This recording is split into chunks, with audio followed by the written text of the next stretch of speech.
I just want to say that he has a 50+ training programs which he has conducted across industries and academia. He has developed tools. Just one more line I want to add here, that as a psychologist, he has developed tools such as career mapping, employability index, and a friend inventory to assess and improve the career readiness and workplace wellness. I'm sure we will hear a lot more from Dr. Vijay. Dr. Vijay, thank you for accepting our invitation. Please take your seat, sir. And after this, I would love to invite our Dr. Maya ma'am. So Dr. Maya ma'am is the advisor of quality assurance at Geetanjali Group of Schools with over a decade of experience. I'm very sure this 1 decade is very less. I'm sure it's more than that. And I have heard Maya ma'am earlier, the experience she brings in and the passion she brings in as an academician, I think is very, very commendable. Looking forward to listening from you, ma'am. Please take a seat, ma'am. Yes. So with us, we also have, a little different personality here who's going to talk. You may ask me, is she an academician? Is she a psychologist? I would say that she is a mix of all that, and she is more importantly a social entrepreneur. I think that speaks a lot. So I would like to introduce Ms. Hiteshi Datta and welcome her to our panel here. So she is a trailblazing entrepreneur and a social impact leader. She has founded a foundation known as Suharth Foundation. So here she is talking about women's health and education and community upliftment initiatives. I'm sure, we will hear from her about what led her to the entrepreneurship and what was the journey all about and how did mental health work on that. I do feel that we will require one more chair here for ma'am. So with that, it is also my pleasure to invite Dr. Madhuri. Okay, so Dr. Madhuri, please take your seat here. I will wait for another seat to come. You can take your seat here. Yeah. Thank you so much. That is wonderful. Sure. Yeah, sure. Thank you so much, ma'am. So Dr. Madhuri is a parent of teenagers, I'm assuming. So that brings her, very close to the subject, probably. And oh, wow. Wow. You have the first-hand experience, and we are eager to listen to you. And she's also the director of academics at the Bower Operations. Yeah. So, yes, so round of applause for our very, very distinguished panel here. And I'm really, really very happy to invite you over here. So, starting the session, we are calling the entire session today as Beyond the Report Card, like I said. And we figured that if I have to talk about meaningful 3 pillars of a teenager's well-being, then the first thing probably will be the emotional well-being or psychological well-being. And when we were looking at this aspect, and we said that it is not a small thing, let us hear some expert, opinions about this. So I would like to first request Dr. Vijay Bhaskar to give us a little perspective, basically, about, are we really, we hear these things like we are lost against the race.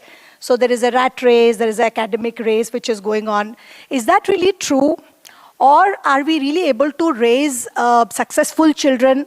Are they happy when they are successful? What are your thoughts as a specialist in this? Mike, yes. Hello.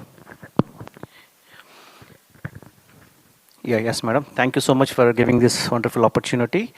So you raised a wonderful question regarding are we in race in the form of successful life or happiest persons? So in my knowledge, I have more than 20 years experience. Nowadays, most of the education system is running for the race in the rank system, mark system. It is in my perception, is wrong.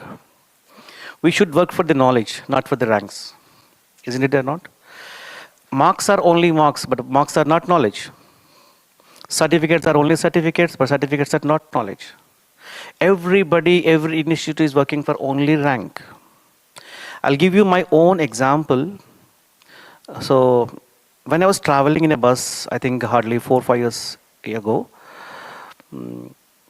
suddenly I got on private RTC bus because I missed one thing. I instantly catched by government bus. So I was there. Beside me, there was one student. He was studying, I think, 9th or 10th class. I'm not sure. Simply, I had a conversation. I said that, where are you coming from? He simply said, you know that, I'm coming from Paraina Central Jail.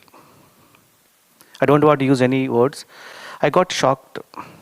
What I want to convey is how much pressurized he is in that situation. Hardly 9 years education. Education should create pleasure, not pressure. But what is happening in this current scenario, they are working for the race in the rank system. Rank will not give the knowledge. What I personally feel. So one more thing is that for every human being, if you really want to be a happiest person, there are three things to understand. One is for every human being, not only a student, not only for every human being, three things are required. One is intelligence quotient, second one is emotional quotient, and third one is social quotient. These three are very, very important to maintain harmony and successful, happiest life. So what is happening in current scenario, current generation? If you go back to the 80s generations or early 90s, and that time, example, my age, so that time our IQ was average, and I'm talking in terms of marks, in general example only. That time our IQ was average or above average, but we were very strong in emotional management, social management. In simple ga cheppalante, I'll go for. So we were very strong in emotions, understanding of emotions. Chinnappudu amma nallu kottevaru, tittevaru. Inka cheppalante kottina sare, we used to bear it, we used to understand. We were very strong in emotional management, that generations. Yeah, I think you know very well. చిన్నప్పుడు అమ్మను కొట్టేస్తున్నారు భయంకరంగా. So that is nothing but coping up with emotional bondage. And third one is social management. How to live with relations like bhavabandalu, relations, auntie, uncle. So these are the relations. We used to maintain a lot of relations with the social responsibility, social management. So what I want to say here, in these three things, IQ was low, average, and EQ and SQ was very strong in 80s and early 90s generations. So what is happening in current generations? They are very good in IQ. They'll get more than 99%, above 90, sometimes 100 out of 100, but they are very poor in emotional management and social management. That is the reason when they are poor in emotional management, they're unable to cope up emotions. For small things, they're going under depression, getting suicidal thoughts. It is nothing but lack of emotional management. There is no another formula. We have to work for their emotional management. That's the reason for small things, committing suicides. If they got low marks, they're going into depression. If they are comparing, they're going under getting suicide thoughts. That is lacking or developing in emotional management, what I strongly believe. And third one is social management. In nowadays, they don't know maximum social relations. Only father and mother. Remaining people are only aunt, uncle. They don't have relations. We are not encouraging for social relations. How they can build social relations? Second thing is, they don't know how to purchase small things. And oka pachari kottuku velli oka vastuunu kondam kuda raadu. It's nothing but it develops social relations. If you are encouraging to the functions, oh my abbaiki school undi, college undi. What happens if you miss one day? They're missing social relations. We're not encouraging. Everybody's working for rank, marks. That's why I told you, marks are only marks. Marks are not knowledge. Every student or every person should work for the knowledge. Can you see how many persons are getting knowledge nowadays? They're getting only marks. That is the reason after completion of 10th class, they're losing their information and knowledge. Even though we are not getting knowledge, we are getting information. In education system, we are getting information. Information keep on changing. Education is fixed. So what I want to convey here, so this is a wonderful seminar concept, whatever it is, for every human being, for every education, or every student, we should help every education system, especially parents. It will start from the parents, not from the education. So any other questions? Yes, so you raised a very important point here. Yes, You said the stressors or the suicidal thoughts. So, as an expert, I want to ask you that do you see that in the last one decade or so, there is an increase of this kind of behavior, or was it always there and people like our generation, we repressed our emotions? Is that a thing? Because people today, Gen X or just Gen Z, they talk about, oh, you people have repressed your feelings and you're expecting us to also do that. Is that a real thing, or do you feel that there are more suicidal thoughts because of lack of emotional management? Yeah, there are two things, madam. That time also we used to face emotional problems, but that time there was an ventilation of expression of emotion. At least we used to share with our friends and colleagues everything. Nowadays, if you have time, sometimes we are spending with mobile only. We are not utilizing our organs. Now, in generations, they are not utilizing organs. Their sensory organs are sold it to somebody. Their eyes are sold to Facebook or Instagram. Ears are sold it to some XYZ music or XYZ. We are not utilizing our organs. That time, everybody have a emotional problems, social problems. That time, they have a time to express their thoughts. At least the friends, we used to sit on the corner of the house on some benches outside of some trees. We used to spend. In this winter especially, we used to have burn, Danyavantaru, Telugulo, fire. We used to sit hours and hours. We used to spend some time in the villages. Isn't it, ma'am? You know very well this. In villages, we used to spend hours and hours as a corner of some house, any or Danyavantaru and Ballagani, we Rachabandalandadi. We used to spend much time. Nowadays, we don't have a time to express our emotional ventilation. We need emotional ventilation. We are not, they used to express that time with at least some family members, neighbors. Now, what is happening? Everyone is busy. Even parents are busy. Fully packed. We simply say that from day one to day, right? They're fully packed. That is one reason, madam. What I personally... Right. Very, very important thing you have brought in, sir. So taking this as a cue, I would now like to direct my question to Maya ma'am. Because as educators, I see that the kind of effort that somebody like you is putting in, or a lot of principals who are here today, the kind of efforts you are trying to break this race, actually. But however, this pressure is just going on building more and more. So would you say that this race mentality is coming only from the school expectation, academic expectation, or is it a social expectation, or is it a peer pressure or parental pressure? What is your thought process on this? First and foremost, a very good afternoon to one and all. And this is a topic that, without a second thought, I said I need to be here. Because it's something that we deal with day-to-day life. And it's been happening for some time. And post-COVID, our involvement has got more deeper. And, we're trying to understand the mind of a child. And I think that is the first priority any educator, I think, should definitely focus on. Now, first and foremost, I would just like to take off from what Sir said. He spoke about academics being the root cause. But in this generation, I would like to say it's only one of the mountains. Okay, that time, some time back, it used to be the only mountain. And now it is only a peak in the range of all the stress that a student is undergoing every day.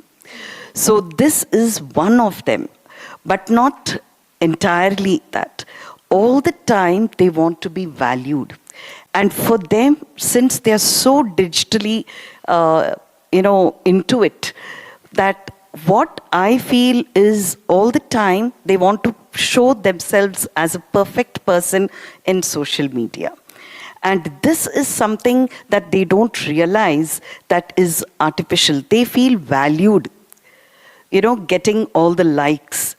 And to an extent, I have come to know that there are certain children, I would only focus on what children do. There are certain children who like to buy the likes just to show his peer peers that I'm getting more like. And to an extent, I keep talking to the children, and to an extent, it is, for 500 rupees per so many likes. It's going to that extent. So the pocket money they're saving for this kind of and then end result, what are they getting? It is the happiness that you're getting for that moment. They're not looking at something that has to remain. So the happiness quotient is something that is missing off.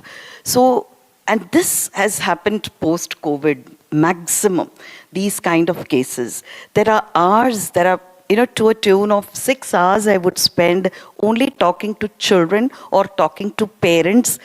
It's not that I'm I would say psychologist or something, but I think understanding their mind, I have really got the expertise with being with them. So slight change in their emotions, it is not actually related mostly to academics. It's mostly that are they accepted in the society. So there are 3 factors, and this race for achieving, we cannot say that it is on one factor. It is on the factor of society or the school or the family. It's actually a relay. The society is passing on to schools, and schools are passing on to families, and families are passing back to the child. So what society does is, unfortunately, throwing things to them, wherein so much of information is thrown to them. The parents are trying to grab everything, raises the expectation level in their child, because this race is not between children alone, it is parents. These young parents of today, lot of comparison. Okay, that parent is providing so and so thing to the child, I need to give a better thing. The birthday party said the return gift of certain parent was to that cost, and I need to raise my bar. So the competition, the parents have become very, very competitive, and this is thrown onto a child. That's why I say it's a relay.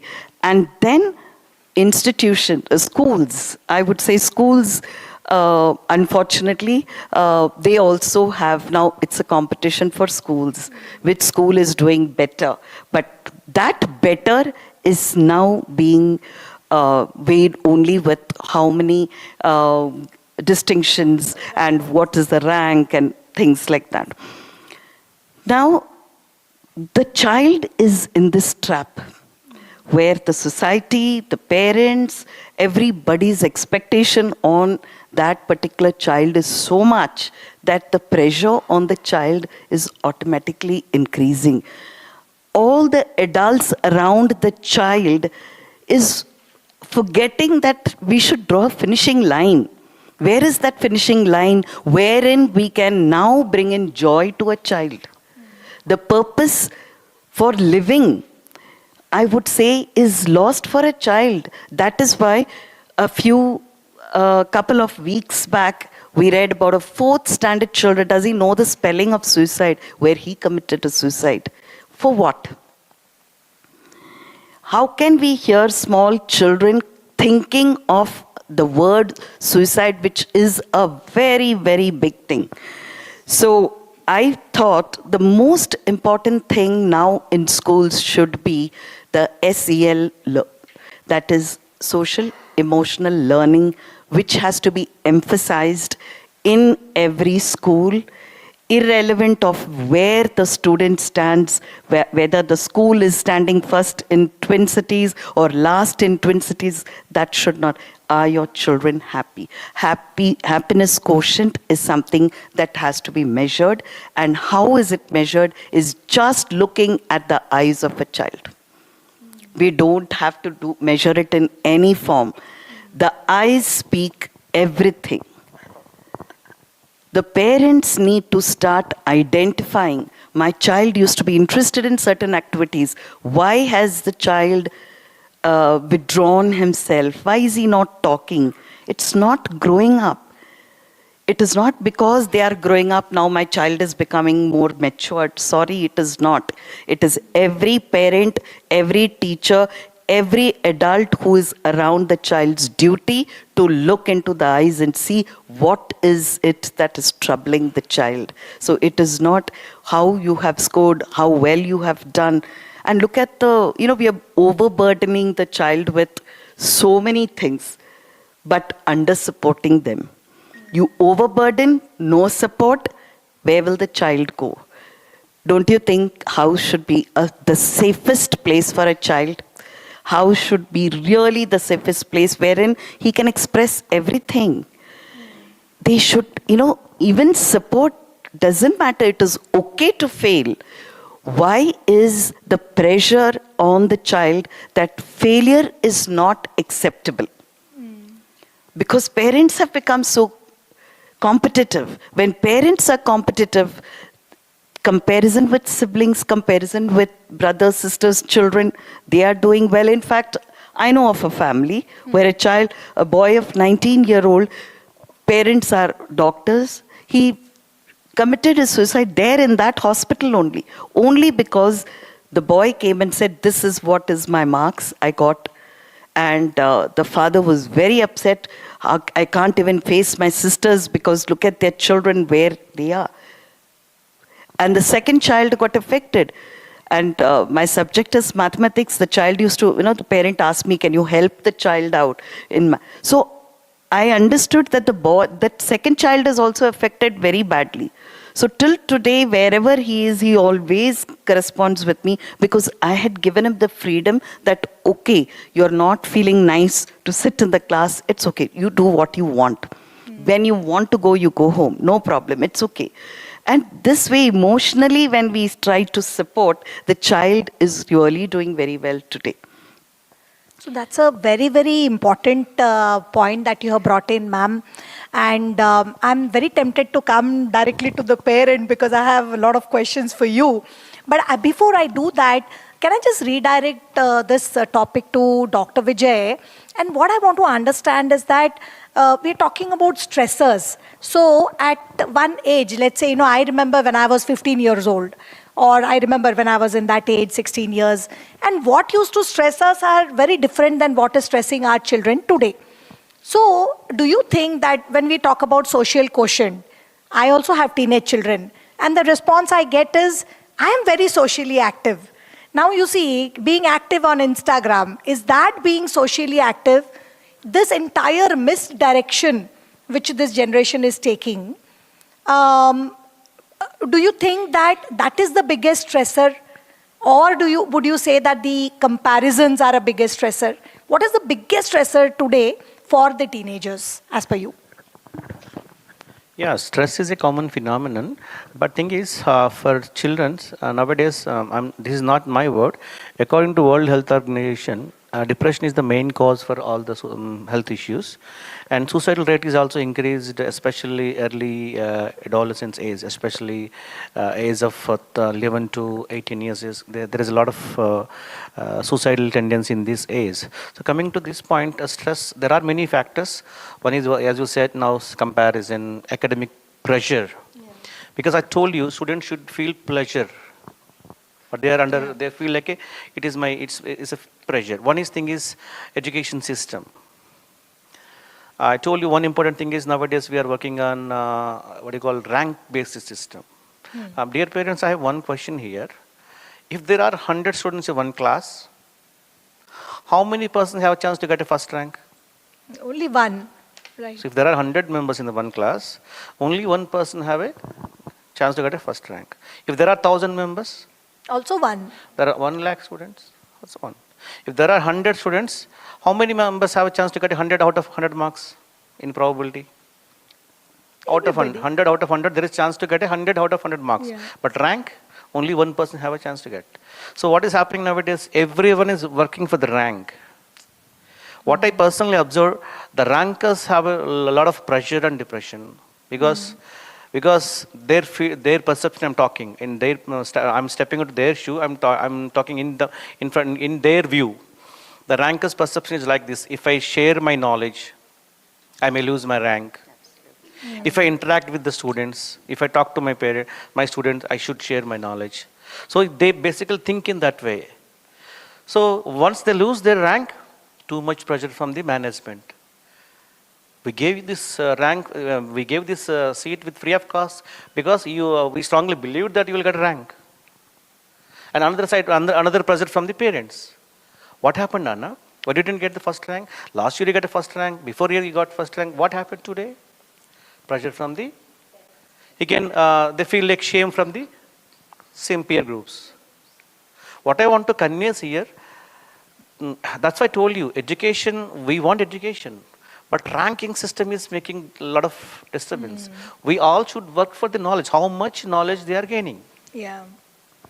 For example, A student is there, B student is there. Both are writing exam. One person is copying, another person is getting just writing on his words. Both persons got the same marks, more or less. He got 95, he got 90 approximately. Both they got marks, but who has knowledge? Who written without saying? So what I want to convey here, one is thing is, madam, in education, when there is a race system, rank system, because rank decides their academics, what is a competitive world, because my institute got a first rank. So everyone run for this institute. Okay, if you study, if my student study here, he will get a first rank. So one thing is academic policies I'm talking. Yeah. At the same time, the parents are thinking in the same way. Another one is rankings and parental pressure. Second thing is, because if my child study well, he may have a good career. Right. Right. And third one is social media influence, like ma'am told just now. Yes. Social media is one, is Instagram, Facebook. They're lacking for likes. That is not happiness, that is excitement. Right? Oh, happiness versus excitement. I think that is also a very important point, because excitement is that momentary. It's a momentary. It's a momentary in Hyderabad, pleasure. Vizag, in the midnight around 12 o'clock, they go for long drive. They feel that is a happiness. That is not happiness, that is excitement. Excitement is momentary. Happiness is a continuous. Yeah. We should create the awareness difference between excitement and happiness, isn't it or not? So students are thinking that is it excitement. So that is happiness. That is not happiness, that is excitement. So there are many misperceptions, and there are many, one is parental expectations, management expectations, because they feel like it's my product. We give it free of cost, that you have to study. Parents, they have their own pressure. Yeah. If he lost his rank, he may lose his career. Marks will help you only just knock the door of the company, not enter into the company. True. Even I'm working with a Vignan University as a professor. There are many students, they don't have proper knowledge because they're fully occupied with mobiles. Because of mobile addiction. Mobile addiction is the biggest predominant issue in the current generation. Our span of attention is reduced to 8 seconds. Yeah. Every 8 seconds, every 30 seconds, they are getting new information. That is the reason our brain is getting new information for every 30 seconds. Dopamine is reviewing more happiest things. So that's the reason this is showing that our span of attention reduced for 30 seconds. You know, in olden days, we used to watch movie for more than 3 hours without attention. More than 3 hours. But if you take a serial, at least 30 minutes. Nowadays, every 30 seconds, we are getting new information. Reels, shorts. So shorts and reels. If there is if there is a 2 minutes, 3 minutes video, they don't watch. They don't open. Arey Baba, 3 minutes, we can't watch. Yes. Information should be 30 seconds. They should get every information 30 seconds only. So what's happening, for every 30 seconds, they are getting new stuff in the eyes. So hormones are getting changed in that way. So dopamine is working more on every 30 seconds. That is the reason we are getting a lot of unwanted stuff in the mind. I think this dopamine point, we will explore it a little later. But I have a question to Dr. Madhuri. Very importantly, I think as a parent, doctor said something about depression. So do you think that, have you experienced that, these are early warning signs, or what are the early depression signs as a mother or as a parents that we can watch out for, or as educators also, that these are early signs of depression which is actually seeping in? What are your thoughts on that? Um, Thank you.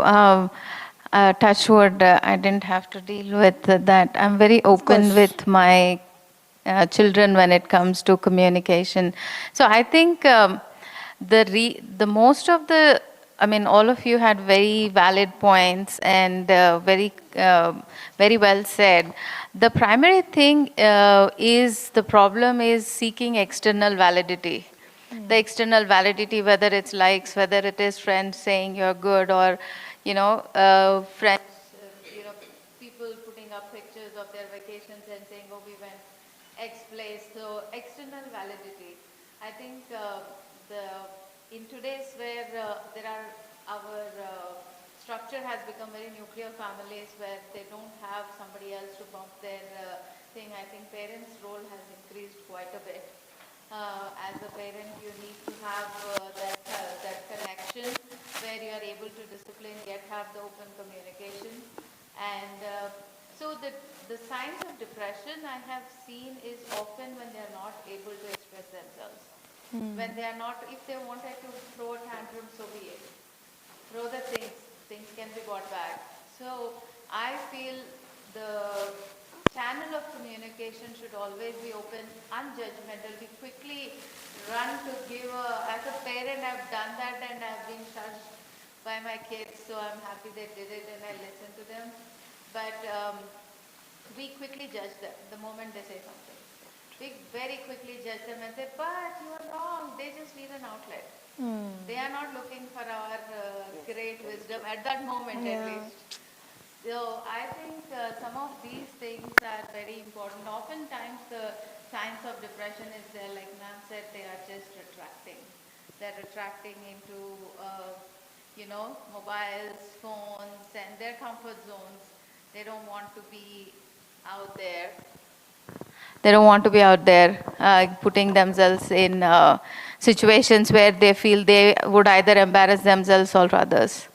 So That is so well said, because you're saying that if a parent is judgmental and the slightest sign of emotional expression, yes, if we are only judging and we are trying to correct them then and there, yes, what we are actually encouraging the child is to bottle up probably.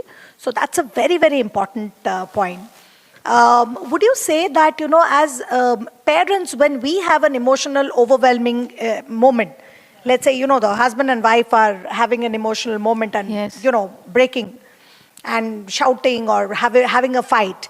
At that point of time, there are two schools of thought, what I have seen, is that one type of parents say, I should do it in private so that, my children are not exposed to this and they are protected. Is that really a good way to do this? Or you say that, let them see it. I mean, there will be emotional upheaval. Let them learn how to then handle it.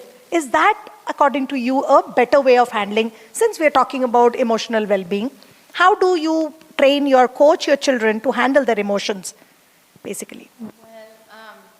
Well, how often is it? How often is We it? can hear. Yeah. You can hear. Yeah. How often is it practical for us?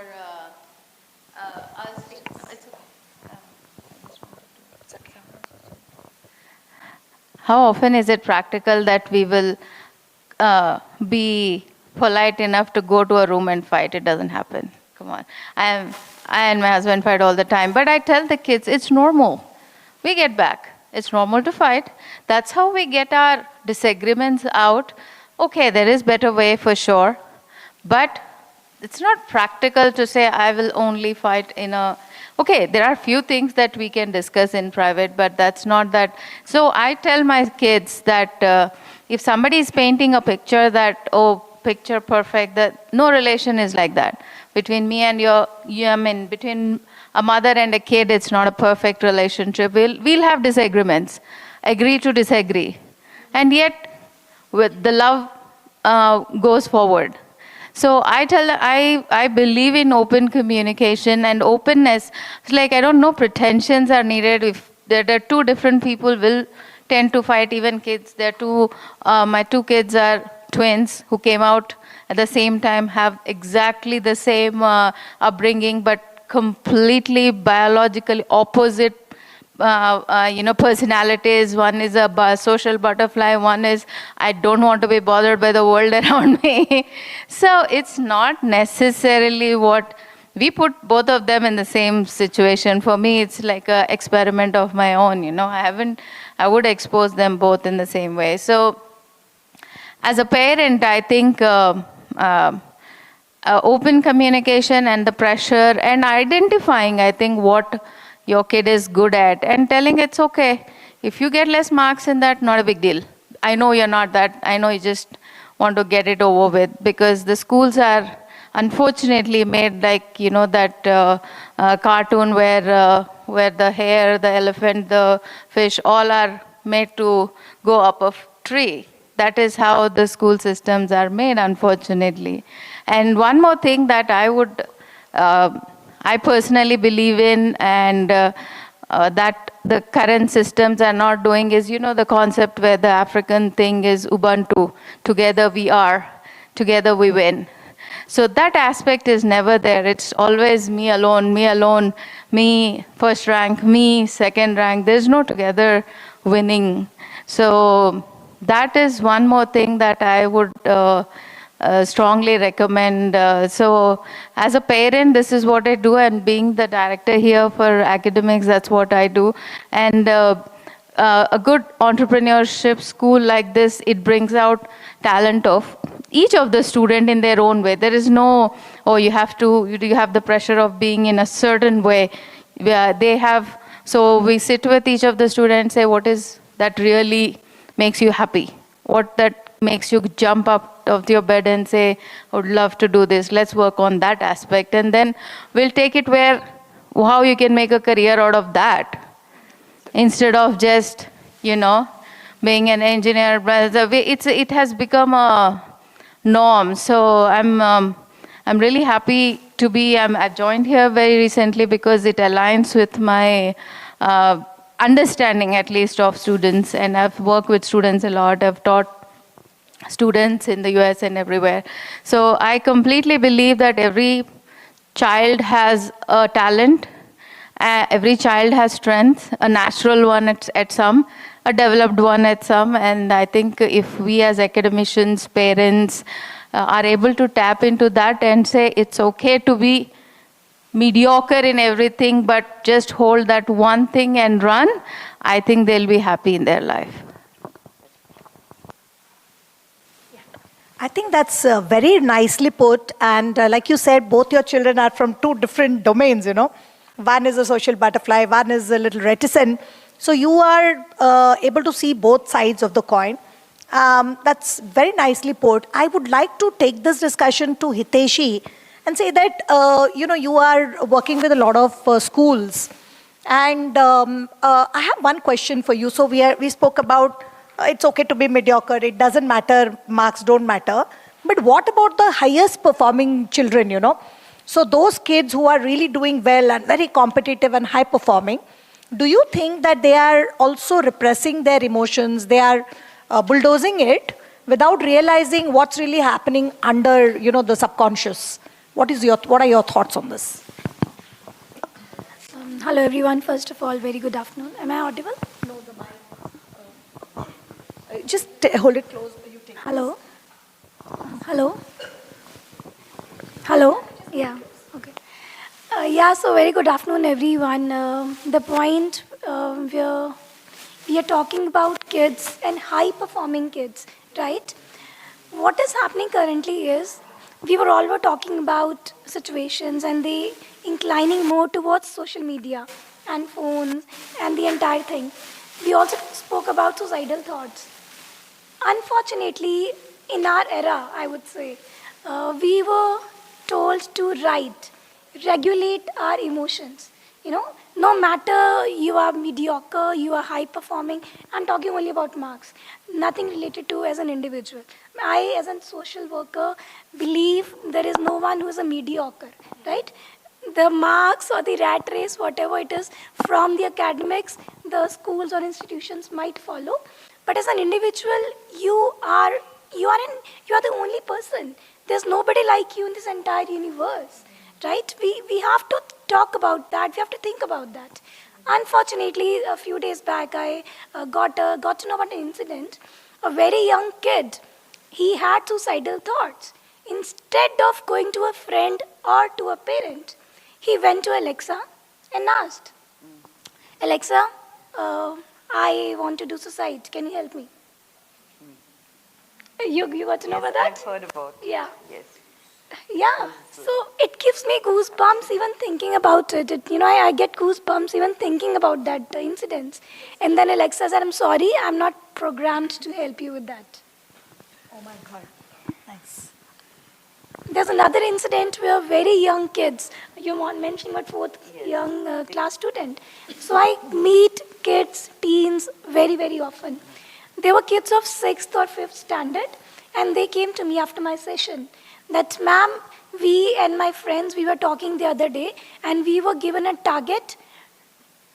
I can't even say that, but yeah, they said we are given a target.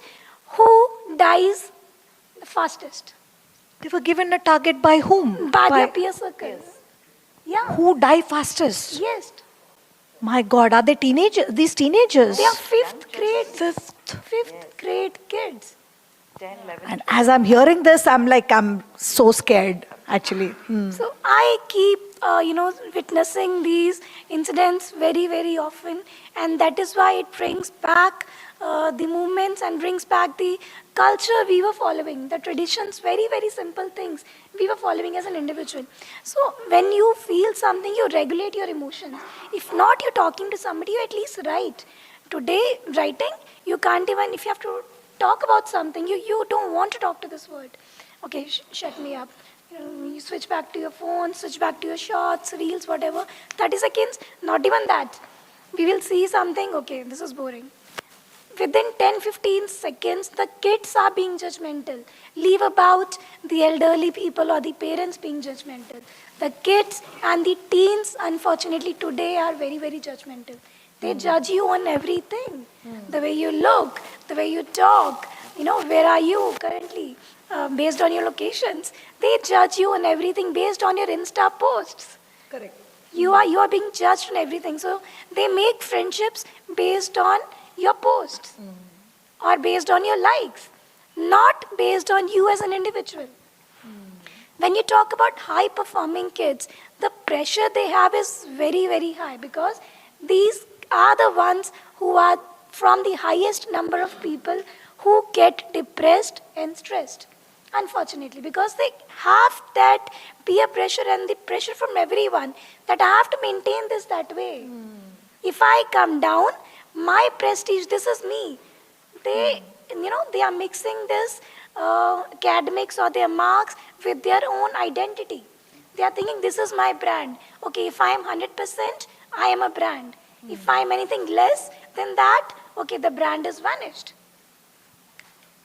So they are actually in that self-induced pressure, and they are not really handling their emotions, is what you're trying to indicate. Okay. I mean, we have to understand and teach the kids to regulate their emotions.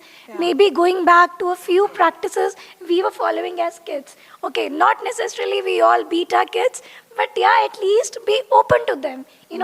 Very truly it said that be friends with your kids. So we have to have that rapport, right? Only then they'll be more open. Only then they'll be, talking to us more about what they are feeling. What is that bothering them? Instead of going to Alexa or I don't know what.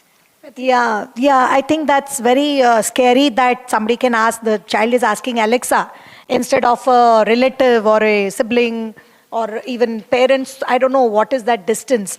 Now that brings us to a very important question, saying that we say that whatever the parents demonstrate, kids get to learn that.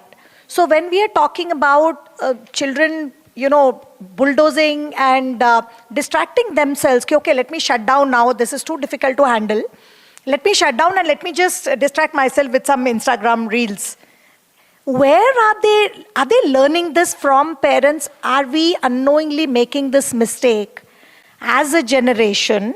That's the elephant in the room, because if they are learning certain things from us, amplifying on their own. So if that is the case, each of you, I would like to hear from you saying that the shift in the parents' behavior, if there is one shift that has to be happen in the parents' behavior, what would you say that should be? So that the children can see the demonstration and act accordingly. Since you are with the mic, maybe you can start and then we can go. Yeah. Yeah, you can start off with Aishi, no problem. Please. So thank you for that question. And it is very, very valid. Why I would say and how I would say, parents today, when you see, we as kids or we as teens, we had so much emotional support. I would not say that parents are working today. That is the reason they're not able to spend much time. That is also a fact. But honestly, even our attention span, even our patience has reduced. It is not, I'm a parent of 2 kids, 2 boys. They are very young, but even then I understand. And if I try to, I'm being judged a lot. But that's okay. I can't give the time and attention my parents used to give to me, especially the mother. The mother, she's judged on everything. Okay, what are you doing? If the son is not behaving well, what are you doing? If the kid is going out and talking nonsense, what are you doing? Right? So maybe, I think it's a task for all the parents also to find some time or the perfect match we have to see. I would not say you can't keep everything aside and only focus on kids, given our schedules and everything. Also, a very another element, I will tell you one example, what used to happen. We were so fearful. We were also very open to the parents, but also very fearful. My mother, after every exam, when I used to go home, she would ask me, what have you written answer for that particular question, right? So you won't believe, on the way from the school to the home, I used to read from the book. Okay. That's the second exam you're preparing for. कि घर जाके I have to tell to mummy कि what I've written. Yes. So, that was the connection. Not only fear, but there was that much time and attention were given to every kid. We do not have that. Leave about this thing, we are not even able to focus time with them for the studies and the homeworks. Everybody, okay, tuitions page do, Right. let's do that. It's not even wrong. I can't complain. But yeah, we have to find a perfect match or some platform wherein you and the kids spend some quality time. Quality time. No Yeah. phones means no phones. Yeah. Even you as a parent should follow that. Yes. You're getting some notification, you're talking to a kid and, okay, yeah, tell me. This So, won't work. Actually practicing what we are preaching, isn't it? Yes. So that is a shift that you are recommending. Yes. Wonderful, wonderful. So with this, Dr. Vijay, same question to you also, that, parents, if what one shift has to happen, what would you recommend? What that mindset shift has to happen? Can you repeat the question? Yes. When we are talking about parents demonstrating to their children, right? So today, if we want the child to change and have higher social quotient or higher emotional quotient, as a parent, what should I change in me so that I inculcate that behavior in the child? Yeah, got it. So basically, what is happening, every kid, how they learn is the biggest question, because they want to know everything. So basically, for learning, it comes from different stages. For 0 to 3 years, they start imitation. From 3 to 6 years, they follow. Means what fathers does, he same. For example, if you are using mobile, father is using mobile, he also use mobile. Hello, papa. Hello, mama. They imitate. Right? Isn't it or not? Yes. So they observe, they imitate. This is called social learning, whatever it is. After at a certain age, our learning and everything is coming from the discipline mode. Everything now what we are following is entirely based on discipline mode. In disciplines, we have 2 things: a reward or punishment. See, you take an example of day 1 onwards. If you study well, I'll give you chocolate. Yes. If you study well, I'll give you mobile. If you study well, I'll give you something else. If you study well, we'll go to outside. Yeah. I'll move you something else. How it is a conditioning type of learning. Or if you don't study well, we don't go out. I don't buy mobile. Either reward or punishment. Both is happening to learn something. We are connecting one thing to learn something. So what I want to say here, we should develop self-discipline instead of discipline. Okay. Okay. For example, see, Self-discipline means why should we study? That we have to, that type of thought we have to generate. Not only for things, for every person. Why should we study? If you inculcate that thought in the mind, they start learning that their own. But what is happening in entire scenario from birth process to till date, everything is connected with the discipline mode or reward or award. So what is coming to the your point? So they cannot learn from themselves. They simply imitate. That's why I told you what we are doing. For example, they don't listen. They want to follow us. We simply say that don't watch movies, but we watch cricket, something else. Same thing, don't study. Yeah. We do one thing, they follow another things. Yeah. There is a mismatch. So there's something I Same heard. thing she said, ma'am, right Yes, now. yes, sir. Sorry, interrupting you. Just Yeah. something in my mind. So I heard this. What I see blinds me so much that I can't hear what you say. So Correct. what you're doing is blinding me so much that I can't hear what you say. As parents, I think that's the point you're bringing in. They are looking at us. We are saying another thing, but doing, asking another thing. Yeah. Correct. Okay. We ask them, we should instruct in that way because they follow us. Yeah. They don't listen, first of all. They follow. So what we are doing, we watch mobile, we watch TV, and same thing, go and read something else. Correct, correct. Very true. Why I said this is the elephant in the room is that, we may, as a generation, we may keep complaining, saying that this is happening, this is happening, this is happening. But the point is that's a given. Yes, it is happening. So then what are the coping techniques as educators or as, parents that we can change? So these are wonderful 2 points. Maya ma'am, coming to you, same question, and we would love to hear from you. Yeah. So what we normally suggest to parents, as Sir said, if you tell that, no mobile to be used, I think we all need to follow as parents. And when they sit, I think, even though they are working parents, I think 10 minutes of time you spend with your child, don't talk about academics or anything else. Just have a wonderful conversation with your child, something that is interesting the child, and she would so he or she. It's always very good to have the 10 minutes time. Then I would like to tell that I think a family meal is another place where bonding can happen. A meal together. I know lunch can never happen, breakfast may not happen, but dinner. Why not all of them sit on the table, but don't talk about anything. Where do you stand and what was, those kind of things, no. Have general conversation. It should not become a review meeting. Absolutely. And I think it's very important for parents to talk about their problems in their workspace and how they are dealing. This helps the child to learn that, yes, we should find our own solution for the problems that you face. See how parents are doing, because they like to imitate. So it's really, really nice when during the dinner time, the parents talk about their workplace and all the difficulties that they face. And it's nice to get children involved in the financial matter.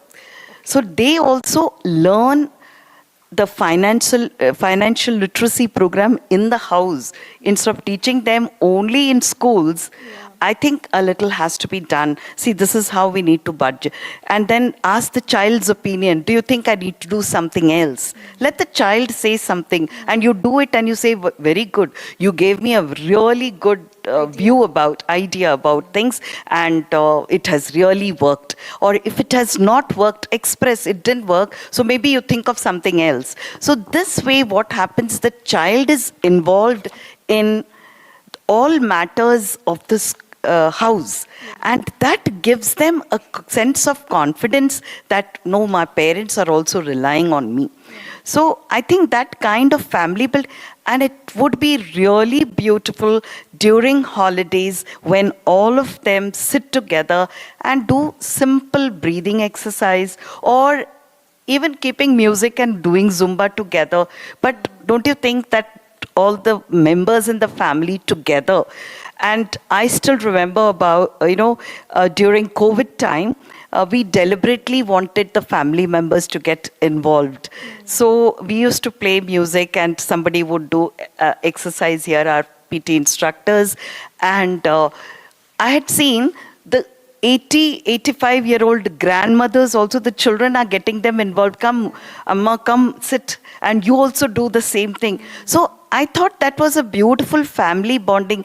Even schools should plan these kind of things wherein it's not Father's Day, Grandparents' Day, or Mother's Day to be celebrated. Let it be family time to be celebrated. Yes. Make them do activities together so that they replicate that in their homes. So I think like this small kind of tips, to show that your opinions are valid, are wanted. The child should feel wanted. And not all the time telling you do this, you don't do that. There is a nice way of saying no. Yeah. This is not appropriate. But when you say stop doing it, I mean, there's a difference in your tone, Communication the way you communicate with children. If that improves, I'm sure the child will focus on a lot of things. I love this idea, what you're saying, that, having a meal together, able to communicate, openly. That's wonderful. What are your thoughts, Dr. Madhuri, about the same thing? So I think you guys have some great points. And Ms. Maya ma'am, I think here is where I think a collaboration between the parent and school is very much essential. I think, like you pointed out earlier, schools focusing on the emotional and social quotient of the students, having activities, breathing exercise. I remember as a child, I had simple yoga classes and all these things that I thought nothing much relevant, but looking back now, I see the value of all of those through our. So I think having some of the things that we learned naturally living with a lot more friends, lot less media, lot less things. If we can have schools incorporate, which is something I've been really, I don't know if I should call it spirituality, social, as a group. As a group, when they do it together, you're raising a whole cohort together versus a parent saying at home do this and then sometime they go back and the pressure and the polish is gone again. So I think it's between a parent and a school, because kids are spending 75% of their time in schools these days. So I think that is also, and schools are playing a great role and they have a great potential to help with these social norms and how to improve a whole cohort together. Often that is the best way. And yeah, as a parent, for me, it's always the communication, and I totally agree. A quick 10-minute, it's nothing about working, not working. It's about with the quality of time you spend in that 10, 15 minutes, not necessarily lecturing them, they'll shut it off, but just saying, how was your day? How did it go? Even if it didn't go well, it's okay. I had similar experience. So when that kind of open communication happens, whether old, young kids, I think it would really help. But I think this is one place where I would strongly suggest a bigger role of schools going forward, because right now I have seen some of the best, so-called best international schools. The only focus is on studies, ranks, and where are they going with this? Nothing to do with social. In fact, a lot of teachers are also not well trained in the kind of language they are using, the kind of comparisons they are doing within the classes, how they are interacting with the students. That itself is a big training gap, I feel, because they came with a certain mindset and that's the mindset they are going forward. And in this day and age, it's not. The kids are being exposed to so much that they are not taking it very well. So I think it's a very together process with both schools and parents working together. Just one more point. Wonderful. I thought was really Please, very please. important. Instead of parents taking the children to fancy destinations for their holidays, I think the schools can encourage the children to come back after holidays and just write down your experiences in going to your village, meeting your relatives. Maybe you have a little farmland and what you did there and what have you learned. If the school encourages the child, that every child will feel. Otherwise, if you just write which place you have gone during holidays, some parents couldn't afford maybe, and they couldn't take the child. So the child, there's a discrimination that happens. To avoid all this, what they did and what was there, supposing they haven't gone, then their experiences, what did they learn in the house?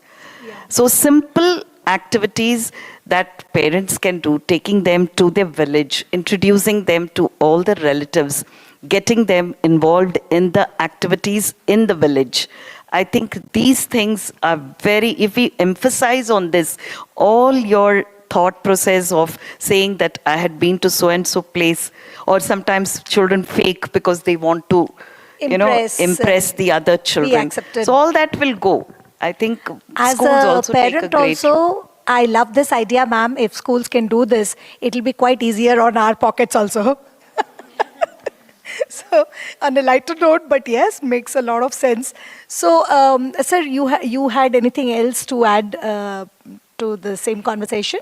Otherwise, I would like to open to the audience if they have a question for any of the panelists. Yeah. But yeah. I would like to talk, I want to add few more things, ma'am. So what I basically observed in current generation students or children, lacking in psychological support from day one. So everyone is rushed with physical needs. What I strongly believe, for every person, physical need is required as well as psychological need. Both are important for everybody. So what is happening when baby is born at the age of 1 year or 2 years? Simply they keep in creature some daycare. So what happening in the daycare? They simply provide food or nurture, but they cannot take care of psychological needs. So they are missing at the age of psychological needs. At the certain age, they join in some school like at the age of 4 years. Simply we'll have this much of a bag and we simply throw into the auto or some cab. So they go. So because what is happening, mother is busy, at the same time father is also busy. So the boy is spending from morning 8 to evening 4 o'clock in the school and coming out and rush with the tuition, and they'll eat something like this snacks and then again go to outside have a tuitions. So it will happening till 7th and 10th class. So what I want to convey here, they are not getting that much of time to interact with the parents, because the boy will be waiting for the father. Father will come in around 9 o'clock, 10 o'clock. Our mother is busy with some other parties or associations parties. What is happening?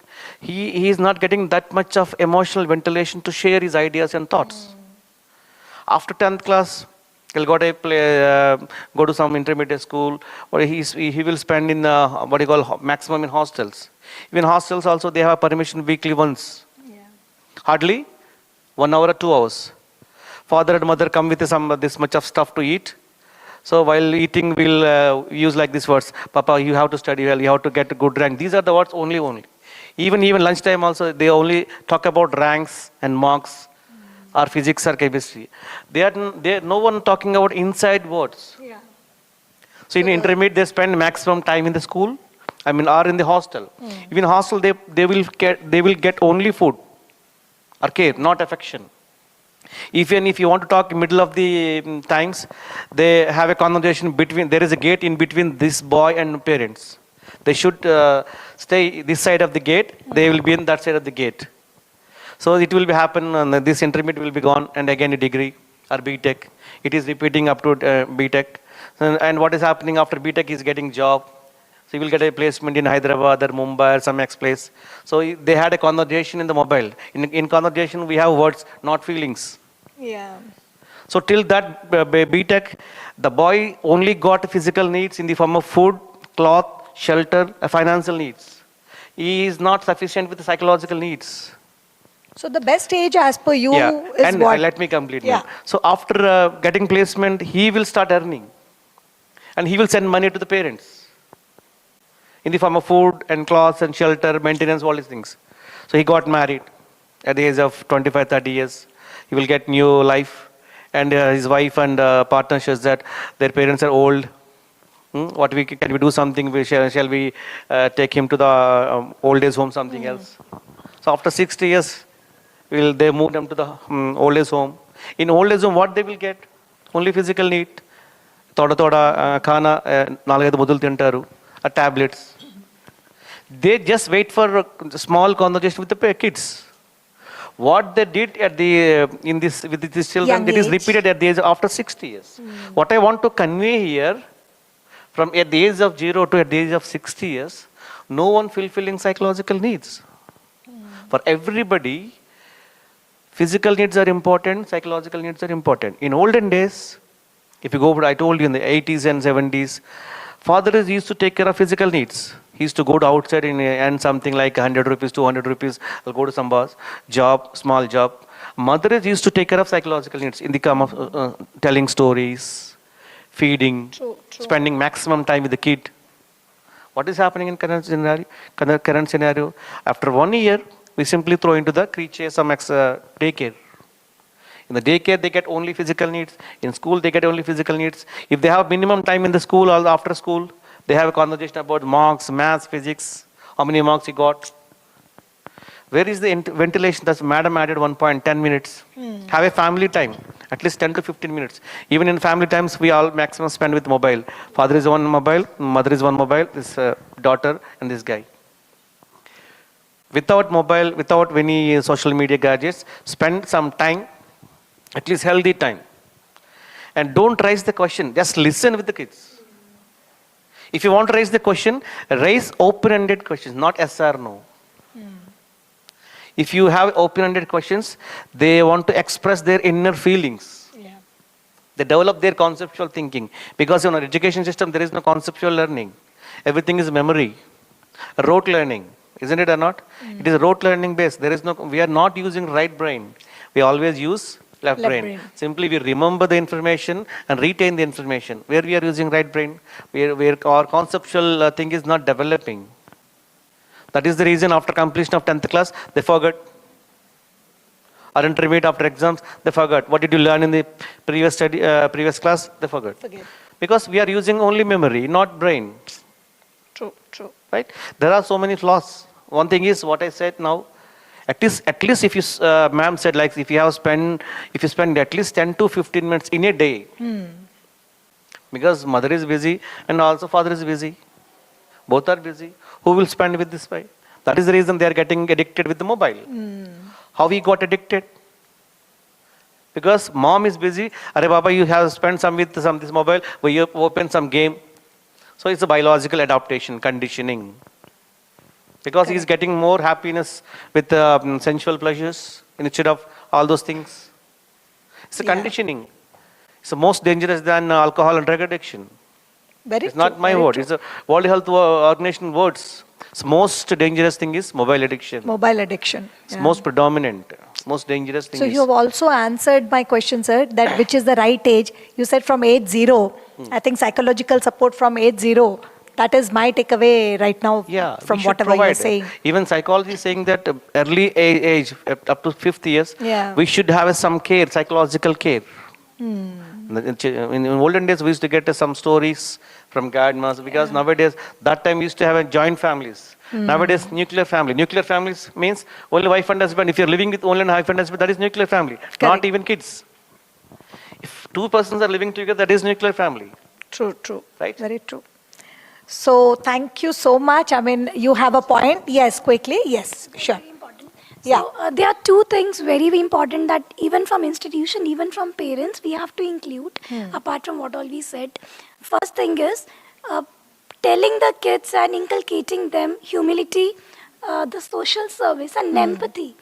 That is very, very important. If we do that, because we have practiced that, I mean, everyone here who's available today, definitely they would have gone to some orphanage or an Nath ashram or a Vridhashram as a kid, right?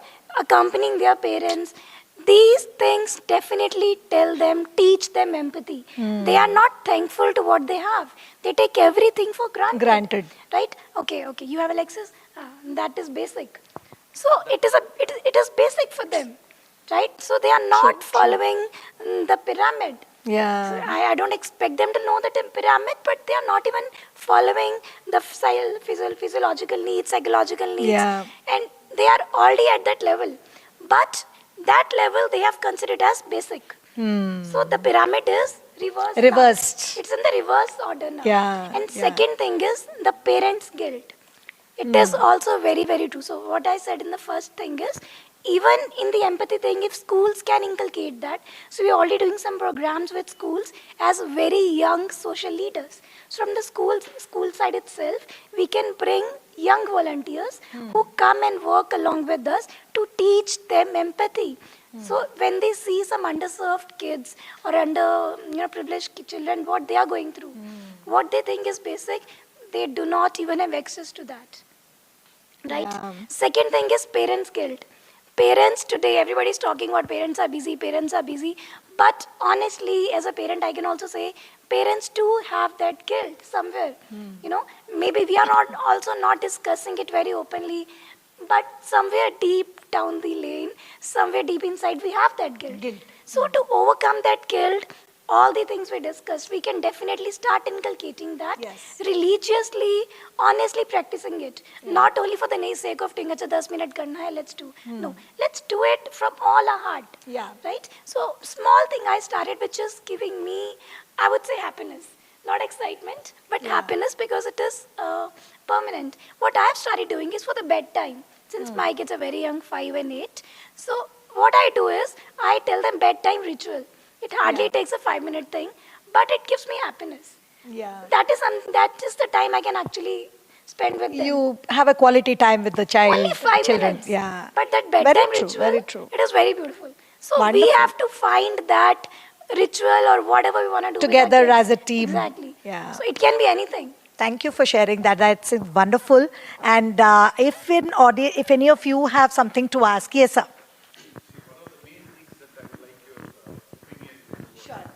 The fact that the whole education system is not giving you skill development.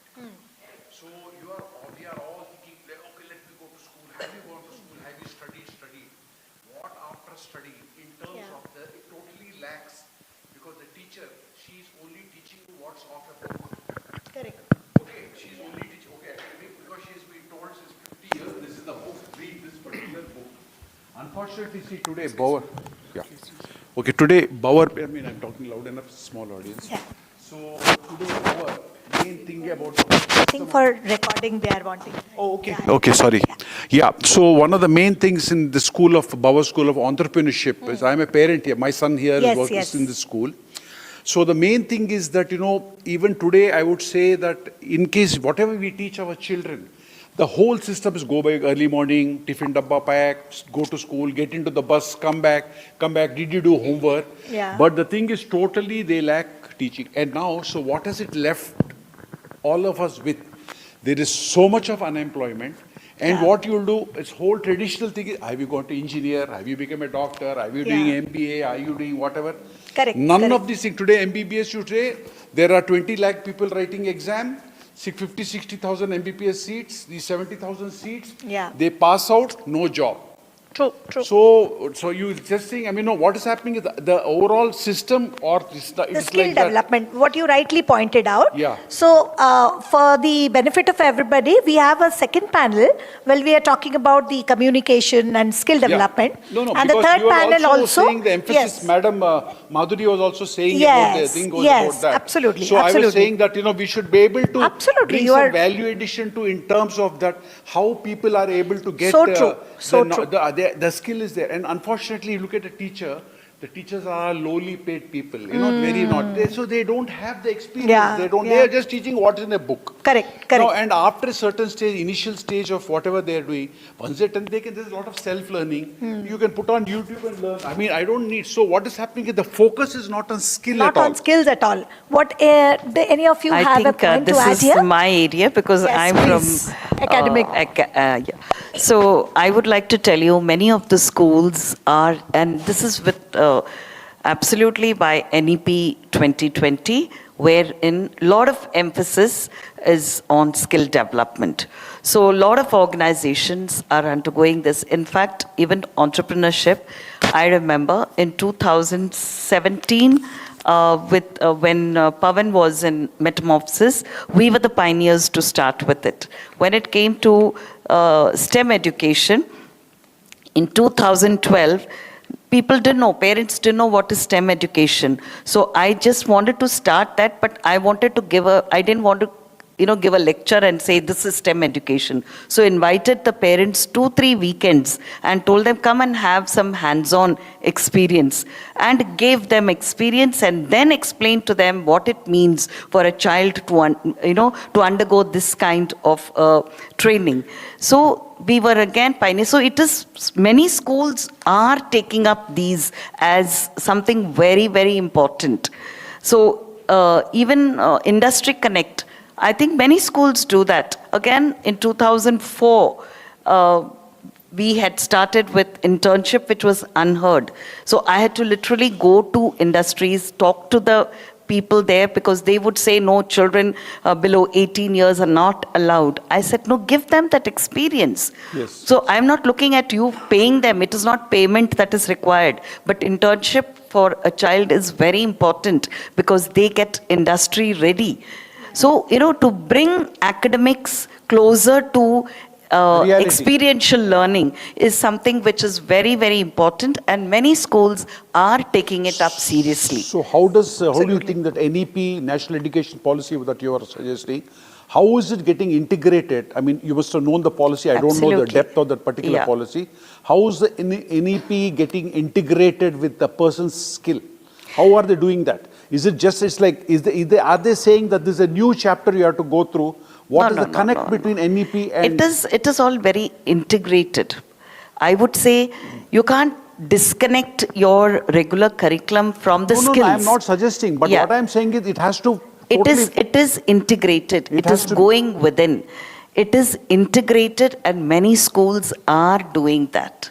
So another thing, madam, is it necessary that it's happening in urban areas or in cities? Yes. What about today? More than 98% of the kids are in rural areas. Absolutely. So I agree with you. Some very nice I place. agree with you. That is our drawback. Yes. We are not able to reach out, but I think the government's, the education policies have to change, and ongoing. I would say every district should now... The overall country development or something like that. That's an excellent point. Because we are sitting in some nice, very comfortable... it takes some time. And process, the moment the realization comes, there are a lot of NGOs also who are trying to reach out to government, schools and things like that.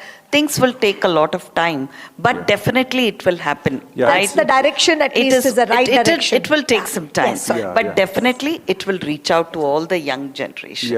And also, what happens in village, they don't have the opportunities like that. Yes. In terms of, what they don't have anything. See here, they have got here, at least in the urban cities, they get an exposure to something. But like today, experiential learning is happening, I would say, more in the villages, because the children are actually, I used to go very often for this National Science Congress. And in National Science Congress, the projects that would come from district level is just outstanding. You take the children from there, the projects that they do themselves. It is not helped by a lot of people. It is they doing it, and they know in and out. Sorry to say, it is the urban schools that they get things done from out because it's a competition, they want to present it. But actually speaking, if you ask me, I would say the district children, they are more hands-on. They have that experience. They are more, I would say, down to earth and grounded. So there is a difference. It is the urban children whom we really need to educate and ground them. I'll just add one point here. Absolutely.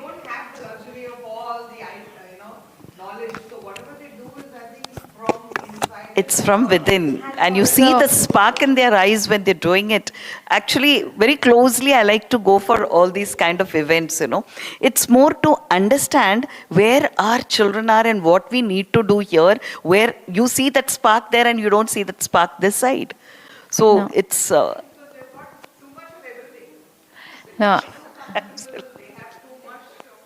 no, I. Here we are telling children, get back to your roots, understand farming, don't see phone, and there they are doing it reverse, but they don't have this luxury.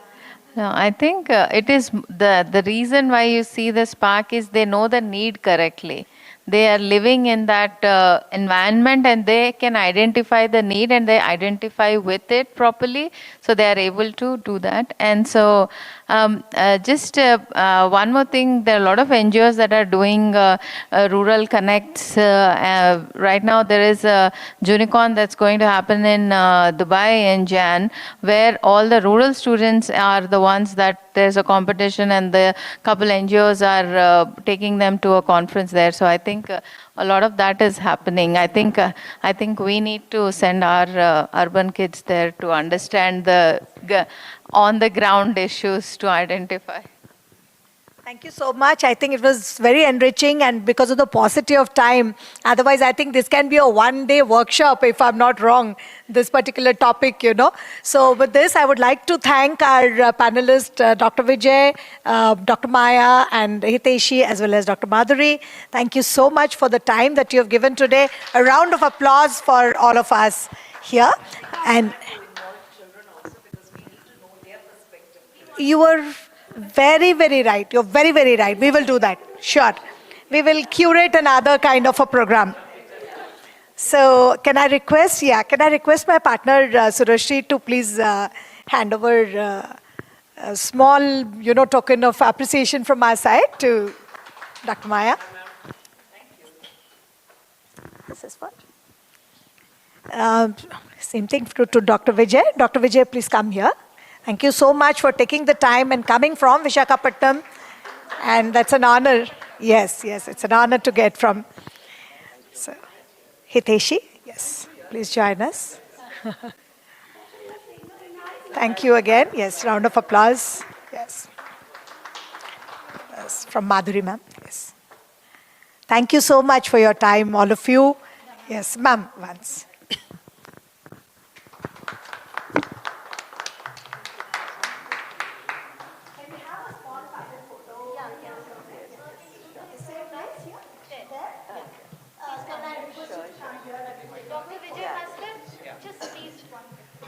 So before we begin the second panel, we will have a 5 minutes, break where you can also interact. Now that you heard them, you can quickly interact with all our panelists, and then we move to the second panel. Thank you.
me, what's your take? Did you see three stakeholders that I was talking about? The child, the parent, and is there a message for each one of them? Now, it's for us as adults, grown-up people who can give a direction to the lives of children, teenagers, and even beyond that. That ultimately, everyone has to live their life. Let them decide what is it that they want to accomplish in their life. And once they have that clarity, what is the support that you can provide to achieve that? And I'm saying it with confidence because both my children, whatever they studied, they did not do. And we did not have any objection to that. Now, you know, both my children, my son studied civil engineering, and not for a day he worked in the space of civil engineering. My daughter studied fashion designing. Not for a day she worked in the space of fashion designing. She's doing everything else except fashion designing. And we were okay with that. It's your life. Money will eventually come. You need money to support your life. So money will come if you believe in yourself, if you believe in your talents. Now, second part that I'm sharing is, it will expand the scope of our conversation. And I'll need some of your inputs when I'm sharing this. I'm writing some words here, and I'll keep it short, and if you want this later, this picture, I can share with you. One of my favorite pictures that I use in my sessions. Definitely.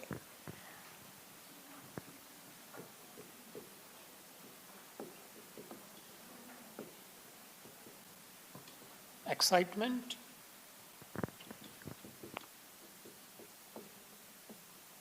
abundance,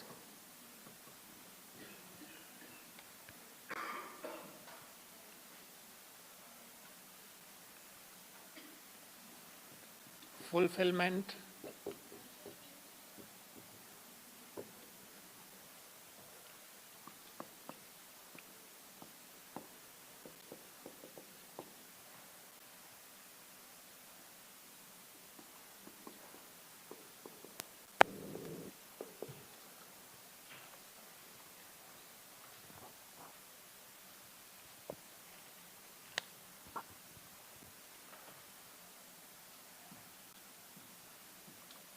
fear,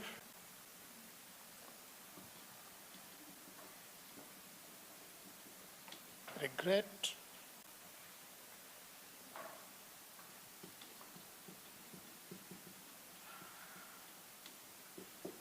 insecurity, dullness,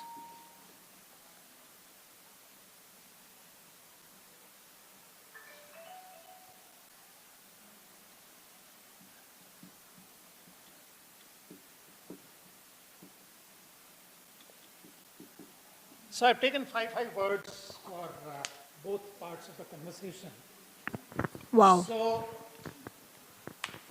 now my question to you all is, give a response. If you have to choose for your life, what words come to your mind? Give a response. Sorry, can you repeat the question? If you have to choose for your life, I hope you can read what is written. Yeah. Apart from these, No, keep the focus on these. Everything From else these. revolves around these. You want happiness? Okay. Happiness. You want excitement? fulfillment, You want fulfillment? You want abundance also?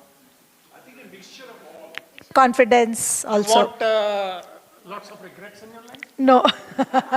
Regrets. You are saying mixture. What I mean, all the blacks. So say that. Say that. Picture of all the black words. You are saying you don't want regrets.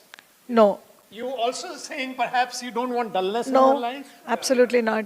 Fear Do also. you want to settle for less in life? No. Of course not. Do you want a life of fear? Fear, no. Obviously not. Insecurity. Yeah. You want a lot of fear in your life? Little bit of See, fear. my question is, Good again, point. I'm making it very specific. Do you want a lot of fear in your life? A lot of fear. Yeah, right? No. Not lot of fear. Not a lot of fear. But And good, do you I want like what you insecurity shared. in life? No, Insecurity? absolutely No. not. Right. Now, the answers have become pretty clear. Yeah. Now I'll do a little magic here. Okay. The magic is, this is the magic. And that is what is creating huge challenge in our lives. This is what we can call as, whatever I put in circle, is comfort zone. The more we stay in our comfort zone, the more fear we create for ourselves, the more regrets we create for ourselves, the more dullness we experience in our life. We have to settle for less. But if we want excitement, happiness, fulfillment, confidence, abundance, you better start stepping out of your comfort zone. And it is true for you at whatever age you are. It's Yeah. not applicable only to children. Correct. So the more you are ready to step out of your comfort zone, and what we are talking about right now, if I have to write the word purpose, purpose can never be inside a comfort zone. Now, you think of anyone who is living his or her purpose in life, whatever person comes to your mind, in whatever space of life, whether it is sports, whether it is films, whether it is politics, whether it is academics, anyone who comes to your mind who is living a purpose, you won't find them in the circle. Yeah. On a daily basis, on a frequent basis, they are moving out of their comfort zone. That is why they are closer to their purpose. I've been a banker. Right. I could have been a banker all my life. But at some stage, all this started occurring to me because of a destiny decision. I got into the training system in the bank, and that's when it started opening up for me as to what more possibility in life is there. And I took a decision. At that time. I didn't say to myself, it's a very courageous decision. But anyone who I talked to, Vikram, how could you leave a bank's job and do this?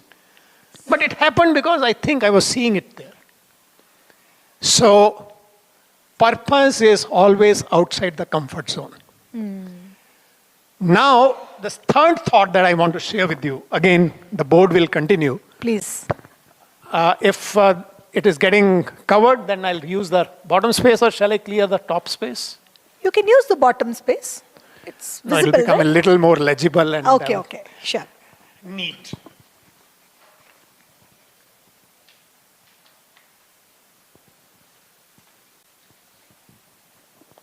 Now, and again, it comes from my life experience. I'm sharing with you a formula. Okay.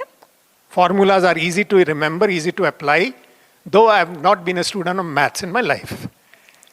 But life also has formula, and this is the formula that I created. How many of you know of this word raft? Anyone knows rafting? Yeah. Rafting we know? A lot of excitement is there. Yes. A lot of risk is also there. Yeah. And this came from two of our life's experiences, mine and my wife's. I'll not go into those experiences right now. But this is the formula that comes. Okay. R equals A plus F plus T. Let us decode this. R is Results. now I'm asking you all, are you experiencing some result in your life at any given moment of your life? Yes. The answer is obviously yes. So this is a 24/7.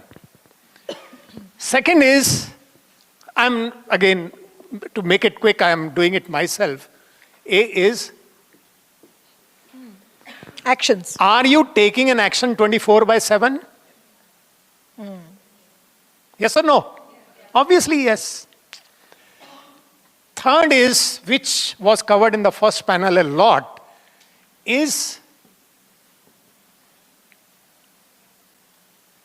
feeling. Feelings. It is said that human beings are feeling beings, It is also said that human beings are emotional fools. We have all heard that. Yes. Emotions drive us, feelings drive our life. We are not in touch with them. But they play perhaps the most significant part in where we are headed in our life. And the last one is,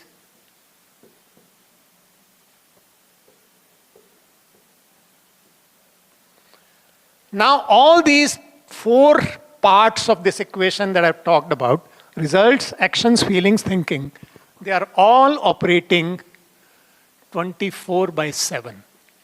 Very true. Now, if something is operating 24/7, and if you start paying attention to that a little more, do you think there is a higher probability of moving towards the purpose that we want? Absolutely. Wonderful. Just tweak these a little bit. Now, my way of looking at it is, start from wherever you want. Either the left side of the equation or the right side of the equation. Both ways, it will take you ahead. If you know the goals, if you want the results, if you know what results you want to create in your life, 200-acre ranch, start from there, everything will start falling into place. If you start tweaking these a little bit on their own, you'll start creating results that you cherish. So this is my initial thought, and perhaps we can build on that. Mind-blowing. I think a round of applause only for this sharing with us. Thank you so much, Vikram. I think it covers a very large aspect of what we are going to talk about today, because we're talking about finding purpose for the teens. Now, let's say what you spoke about is universal for everybody, but collating it or taking it to the teenagers' life. Let's say when they want to find a purpose, the teenagers need to go out of their comfort zone. That's the first point you made. So I want to ask maybe Girija ma'am here, taking this pointer from Vikram, saying that you are teaching teenagers day in and day out. There's a thin line between pushing and nudging, probably. So what do you as academicians, how do you really mold that teenagers to go out of their comfort zone? It's very easy to just follow a curriculum and get grades, right?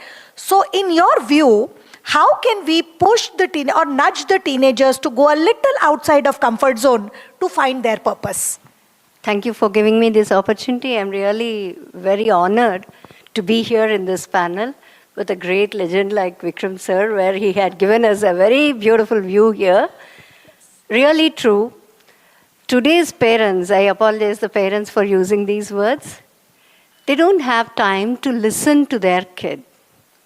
Basically, they just want to tell or just wanted them to do what they want. So, as an academician in the school as well, teachers, principals, directors, whoever they are, marks, ranks. They don't understand what is the skill is there behind these marks and pressure of this. So I personally suggest that, as sir said, the raft.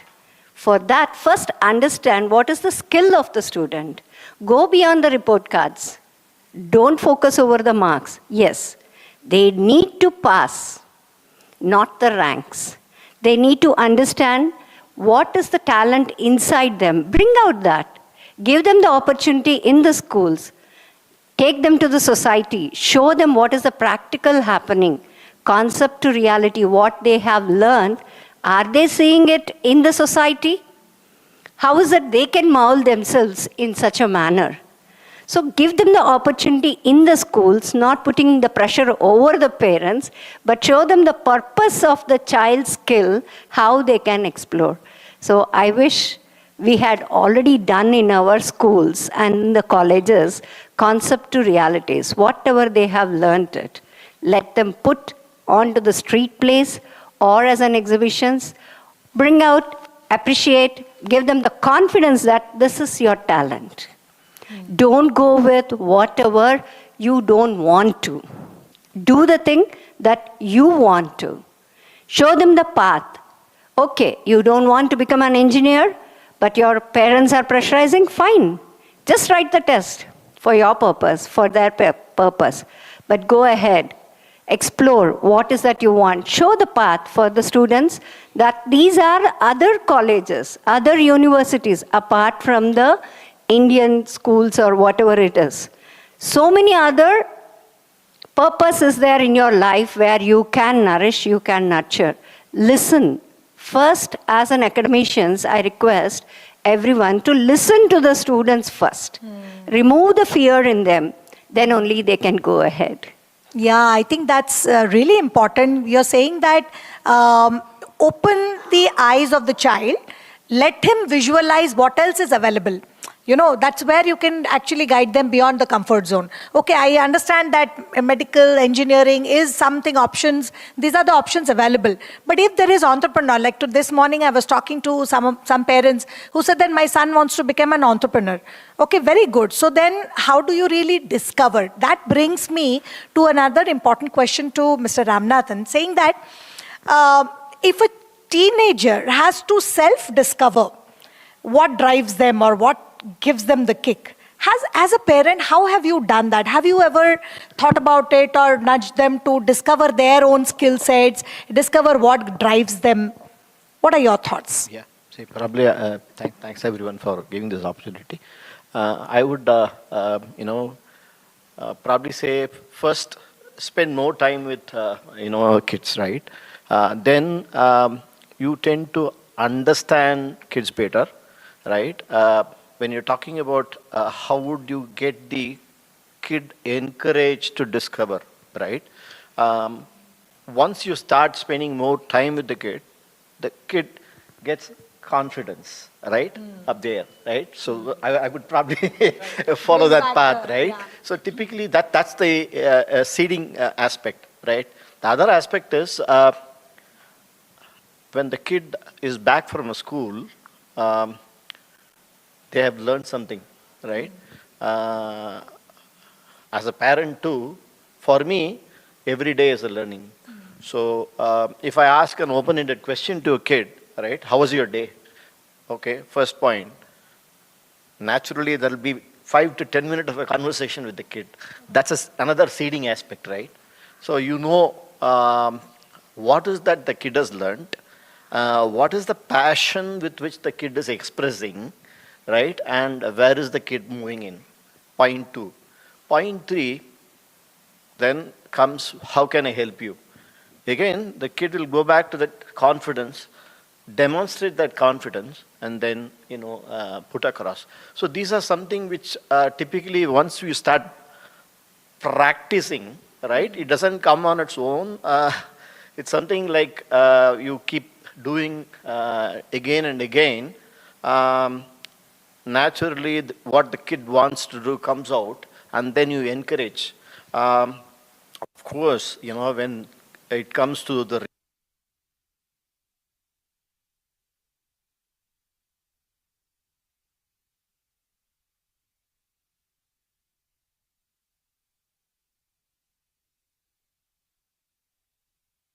kid to look at options, right? Plan A, plan B. That's where the kid further, tries to discover and align its overall result, right? By having these actions in line and then, looking at it. And then, you just make sure, as a parent, you are there for the kid to feel confident and be there, like you have, your shoulder is there to lean on, right? You are there to help. You don't have to necessarily, put your head in, but at the same time, make sure to support. Empathize is and support. Yeah, very, very important. You have to put yourself into the shoes of the kid, and then the kid will start listening to you. Right. At least, it's a two-way conversation which, starts in. And then you can see the kids' confidence, kids are kids, they learn so fast, right? So you have to catch up. So that's something which I learn every day. That's a very good, absolutely great perspective. So I see that the audience is here, and like me, maybe a few of you also will be having this confusion. So I wanted to just ask the audience also that, on one hand, we say that communicating with the teenagers is very important.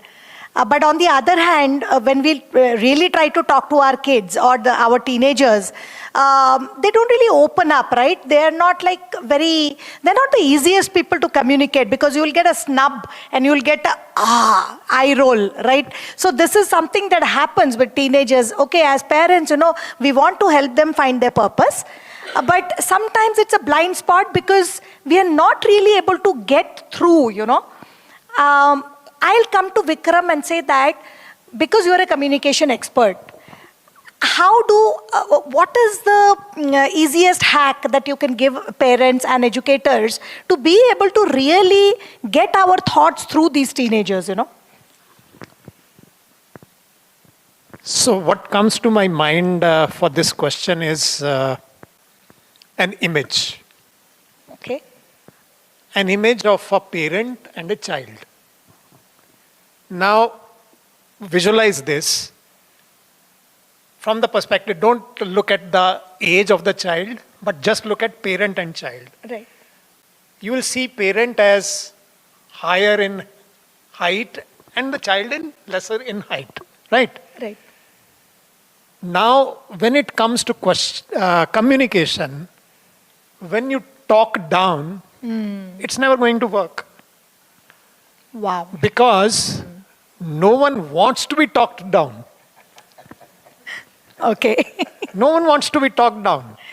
Who are you to tell me, right? Eyes roll. Okay. Now, second important part is, I'll come back to the picture again. Second important part is, what is it the parents want to talk about? Parents wants to talk about what they want. What their experiences Raju's have been. teacher. Nahi, life aise nahi chalti, life is very struggle, you have to do this. Now they're talking from their life experience. If you want to get through to children, specifically teenagers, that's even more challenging. Yeah. You have to talk of their interest first. You have to talk about their interest first. And what are they interested in? They are interested in maybe movies, they are interested in sports, they are interested in K-pop. I don't know. He doesn't know what. Right? Right. So talk about that first. Okay. Okay. Once that equation, that communication starts flowing, then a little shifting can happen. Okay. Now what you're doing is, now come back to the picture that I was trying to paint, higher and lower level. First, you bring your level down, become face to face, then slowly start lifting the child up. That's much easier than lifting the child up from your level. Yeah. Now you're rising together rather than you're pulling someone up. Wow. Now that's the way to open communication with children. Now I don't totally believe in that teenagers are not willing to talk. Every human being wants to talk. Right. And I believe our children are human beings, right? So they want to talk, but they want to talk of what they want. Right. Now you will have to discover what they are interested in, start from there, and then build the conversation. That's why my way of looking at it. No, absolutely. I think you made a very valid point. And that makes me think about, just going beyond what you said and say that if I'm talking to a child and I'm discovering their interests, forget about career and purpose and all, I'm just discovering their interest. Am I in a position to celebrate that interest, If it is different than my interest, am I able to celebrate? So with this, I will go to Girija ma'am and have my next question directed to you. Saying that, how important is it for everybody as a society, let's say educators also, parents also, or mentors like us also, to be able to celebrate a child when they are saying anything? Anything right or wrong, maybe, I don't know. what have you experienced in this celebration kind of a purpose, domain? Very good question, which reminds me about one of my personal experience with the teenagers. Okay. I'll just put a question. We all heard about Ramayana, right? Right. Who is the hero? Ram. Everybody says Ram. Uh-huh. But I faced a situation, Ram is not the hero, ma'am. Ravan is the hero. So I just had to listen to the child, why Ravan is the hero. And here is a position, if I say immediately, you are wrong, the child is not appreciated at all. I just wanted to know about it. I'll just touch back to what we were saying earlier. Yeah. And again, No worries. I'll continues. come back to ma'am. Yeah. What she's saying is, which we talked about earlier, I want to highlight that, that's why I intervened. The judgmental communication is never going to work. Yeah. Yes. Exactly. Absolutely. That's what I would like to share my experience here. I just asked the child to come forward, speak in front of everyone why Ravan is the hero for you. A beautiful way the child expressed the love towards the sister. Ravan, all this happened just because he loved his sister so much. Because the sister was insulted, the Ramayana happened. A very beautiful way, and I have to clap and appreciate him for the perspective way of thought that he had brought up. What is the use if you celebrate Rakhi saying that brother should be there? This is what from the Ramayana I learned, that I should be a special caring brother for my sister. Wow. That is the reason Ravan is a hero for me. So I need to appreciate, we have given him a small award for the different thinking out of the box. Yes. And that's what I say. Don't condemn a child immediately and don't judge a child. Listen to what they are looking at. So a beautiful way is an experience which I have learned. Absolutely. And one more thing is that the fear, what sir has mentioned, the confidence, what sir has mentioned, both will be there in a child. Fear as well as confidence. So if you can remove that fear, definitely appreciate the child, the skill, the way that they are thinking process, the purpose is served. Definitely they'll become very confident to achieve their goals. Very, very important point, ma'am. So both of you, what you're saying, that being non-judgmental, staying non-judgmental when the child is expressing himself in small things. So that, kind of leads to a future purpose, that leads to a career option or what they want to achieve in life. So I'll come back to Ramanathan Garu and ask you that, when I'm saying that I'm a parent and I'm not judging you, but there are times where the child is coming back with some failure or has made a grave mistake. So is it easy, difficult? At that point of time, what would you recommend that we put a break and do a course correction? Thank you. Yeah. See, this is very important, right? When everybody faces failure, right? So first of all, I'll go back to that confidence. First, seed the confidence in the child that failure is a stepping stone for success, right? So it is like this. Even in a curriculum, right? There is a pre-board 1, pre-board 2, and then the final examination. Why is it? Because if somebody is failing in pre-board 1, he realizes the mistakes which is done there, make sure it doesn't repeated in 2, right? And again, there could be something, and then that gets corrected in, final. So that finally, nobody is perfect, right? 100% perfection is difficult. I wouldn't say impossible. It is difficult. First of all, these aspects have to be practically understood by us, communicated to the kid, for the kid to realize. This is very, very easy to say, difficult to make it happen, right? But this is what should I say? On the go, right? Yeah. It has to happen over a period, and then the kid, I can tell you, when the kid fails, kid asks comes to us, right, and asks, why did I fail? What are the areas I think I should improve upon? What is something which you think, right? No kid, no teen wants to be preached, right? Unless and until the kid wants to listen, then you open the mouth, right? The kid wants to listen. So you have to be patient. Make sure, this is, if there is a failure, it's an opportunity to learn. It's an opportunity to course correct, is something which we will have to enable the kid. And so long that happens, it doesn't happen on a day, it has a continuous process. I can tell you, that is where, we talked about that 100-acre land, ranch, right? So course correction, that will lead the way. And see, there are 33 crore different living beings in this earth, right? So there are crores and crores of population in each of those living beings. So there is somebody, be it nature or spirituality, you talk about Almighty, they're getting fed. Same thing, if that thing is being understood by the kid, you communicate to the kid is confident that she or he can fail, and still, so long they learn from that failure, not to repeat again, at least consciously. Things will fall in place. So again, a very interesting point, coming back to Vikram, if we want to teach or train our children to be able to handle failure and rejection better, okay, what are a few things that come to your mind? Because how will I discover myself if I'm not failed?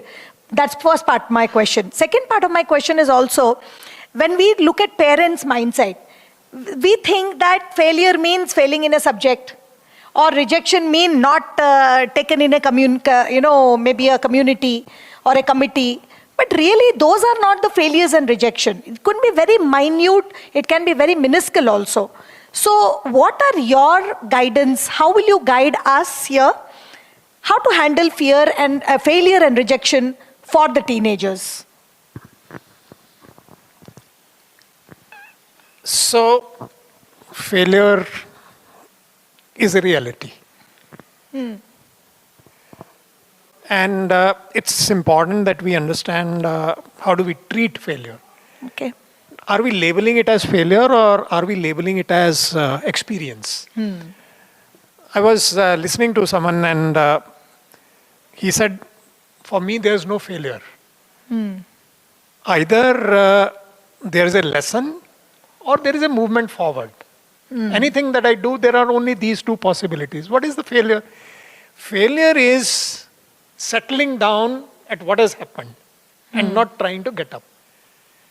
Wow. So, and success is what? Getting up one more time. So when we are experiencing failure from the perspective of a child, we have to help the child understand as to what is it leading to? Is it end of life? Or we need to do a little course correction. Right. And it may also happen that a child has come to a point that, okay, this is not working for me. Fine, let's explore something else. I'll give you an example of a parent-child relationship where things turned for the worse. There was a child, his father was a doctor. Okay. And a doctor father, what does it? Doctor father wants his son to be? A doctor. There's a nods happening there, doctor. Yes. Legacy. So he was pushing, and this child was brilliant in science, physics. And he wanted to do his research in physics, go somewhere abroad and do that.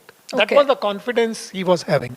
But no, you have to do doctor, You have to medicine. become a doctor. You have to become a doctor. He said, okay, for the sake of my father, I'll write the exam. Not a very good idea, which turned out for that child. He prepared for the exam to an extent that he would fail. Because he had his other plans. But he was so brilliant that he did not fail. Wow. But because of his poor performance, his merit list was very low, and he got admission in a college which he did not like. He ended up studying there. He ended up not liking what he was studying. He missed 1 year in the journey of his studies. And ultimately what happened to the child, God bless, he had a brain stroke. Oh, God. Now, this is what parental pressure is doing, not helping the child to understand what does failure mean. And that blessing in today's life is that avenues of work are so many. Yeah. There's so many Means things you we can have do. seen people doing brilliantly well in different avenues, but they said, "Maza nahi aa raha, let me start photography." And they have built businesses in that. Now, how are we treating as failure? Okay, because this is what has happened, your source of income is stopping, fine, let's explore something else. Now, I was watching in Google News a couple of days back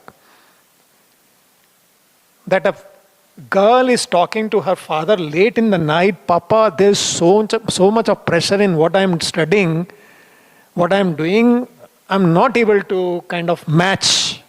Father very coolly said, "It's okay, beta, I am there, I am earning right now. Don't take any pressure." What are these marks for? We were talking about education. See, we need to see it in, what is the purpose of education? Expand the horizon of the child.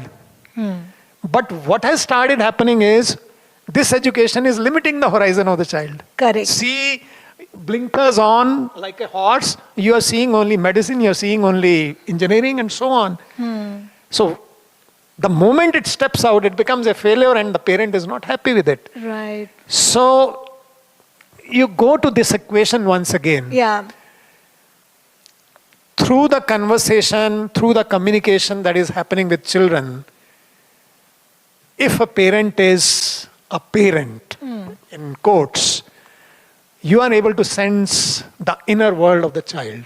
More specifically, what are the feelings of the child at that moment, at that day? And if the parent is able to understand the feelings of children, you have conquered.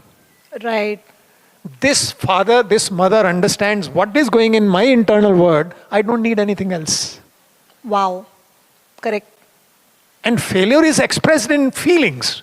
And unless parents are listening to their children, are opening the doors of communication, if we are judging our children, Yeah. tomorrow they will stop expressing themselves. इससे तो डांट ही पड़नी है, इसने तो he has to reprimand only. गाली What's the देनी है. point? Yeah. They'll put it under the carpet. Yeah. Yeah. And they'll create bigger mess for their lives. Yeah. So open the doors, prepare them to clean up the mess simultaneously. Na? So that is what I recommend for parents. Failure is not failure. It's an Right. experience. How do you want to treat that experience? Again, I'm going, stop me when you think that I need to stop. Sure. From the perspective of emotions or emotional intelligence comes another point. There are two words which are very prominent. One is either you react or you respond. And there is a whole lot of difference between the two. Failure, experience, if you react, you have lost the game. Yeah. If you respond, you have conquered the game. Wow. Learn to respond. We tend to react. Hold your breath for a while and shift your own emotional balance first. Okay, 50,000 rupees loss, 1 lakh. All right. Now So let's see now what we can what? do about it. Move forward. Let's see what we do? can do about it. I think that's superb, Vikram. Now I'm taking a cue from here and I'm coming to Girija ma'am to ask that you're an academician, you run schools and colleges. The kind of workshop or something that, because usually what Vikram is talking about, these we as adults, we are exposed to after 30 years, 35 years, we come to understand these as concepts because we are reading books. Now, is it a good idea to expose teenagers to these concepts early on in the language? Yeah, before we go to ma'am, Yes. you have a point. Is it? Children understand it much faster. Okay. So they do. So I'm saying that, is it a good idea to expose, if from your view, that this is something other than curriculum should be spoken very openly in schools? What are your thoughts on this? Very wonderful question that you have asked us. Very happy to share a few things along with you. See, even if it is a college or a school, we have certain limits above us, which even we wanted to do something also, there will be certain restrictions for us. But then we take a chance and we make a move in our college that we have exposed to the students the way that we have taken. From 14 universities, we have brought the lecturers and the professors, and we have given them, these are the courses. So these are other courses which you can explore immediately. Recently we have brought one person who is from UID and also from the Singapore University. He just conducted a small workshop, creativity with the students, a small advertisement with your own creativity. Wow. What is that you want to do? I want to do a gaming. Fine. He said, you just create this one. One batch did a beautiful way of advertisement creativity, not using anything from the reality of the ice creams, but a healthy ice cream with all your seeds. Oh, wow. So they said that this is healthy.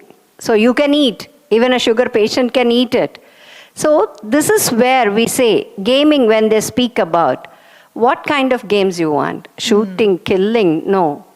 One student said, I want to remake our culture, our epics into the games, the cartoons. So listen, understand what is the thought and the purpose of the child's life in his own goals. So what we do is that we bring a lot of universities into, we give them the exposure, we conduct workshops, and we say the parents, please join us. Right. Listen to the child's views. Open up. Even we are ready for your bank loans or study education loans, whatever it is. Make the child to move forward with his interest. One small experience I would like to share here, the pressure and the purpose. That is, one father, I don't want to mention the name of it, but a father wanted a child to be only in the science stream. But the child wanted to be an economist. Why? What will you do with it? What is the use of the economist? What research you can do in this? There is no scope. There is no life for you. Constantly taunting the child. I could see the child was going into the depression. Shell. All his talent was vanished. So management said, you cannot interfere with that. But I wanted to go out of way. I called the parent. I made him to sit. I asked, what is that you want your child to do and why you are objecting it? He said his views. I asked the child personally, separately. He said his views. So I gave an opportunity. 3 months, let your child be in the science stream. Look at his marks. 3 months, let him be in his interest of the stream. See the marks. Then you have to take a decision, not pressurizing your child, but giving an opportunity to the purpose of his life.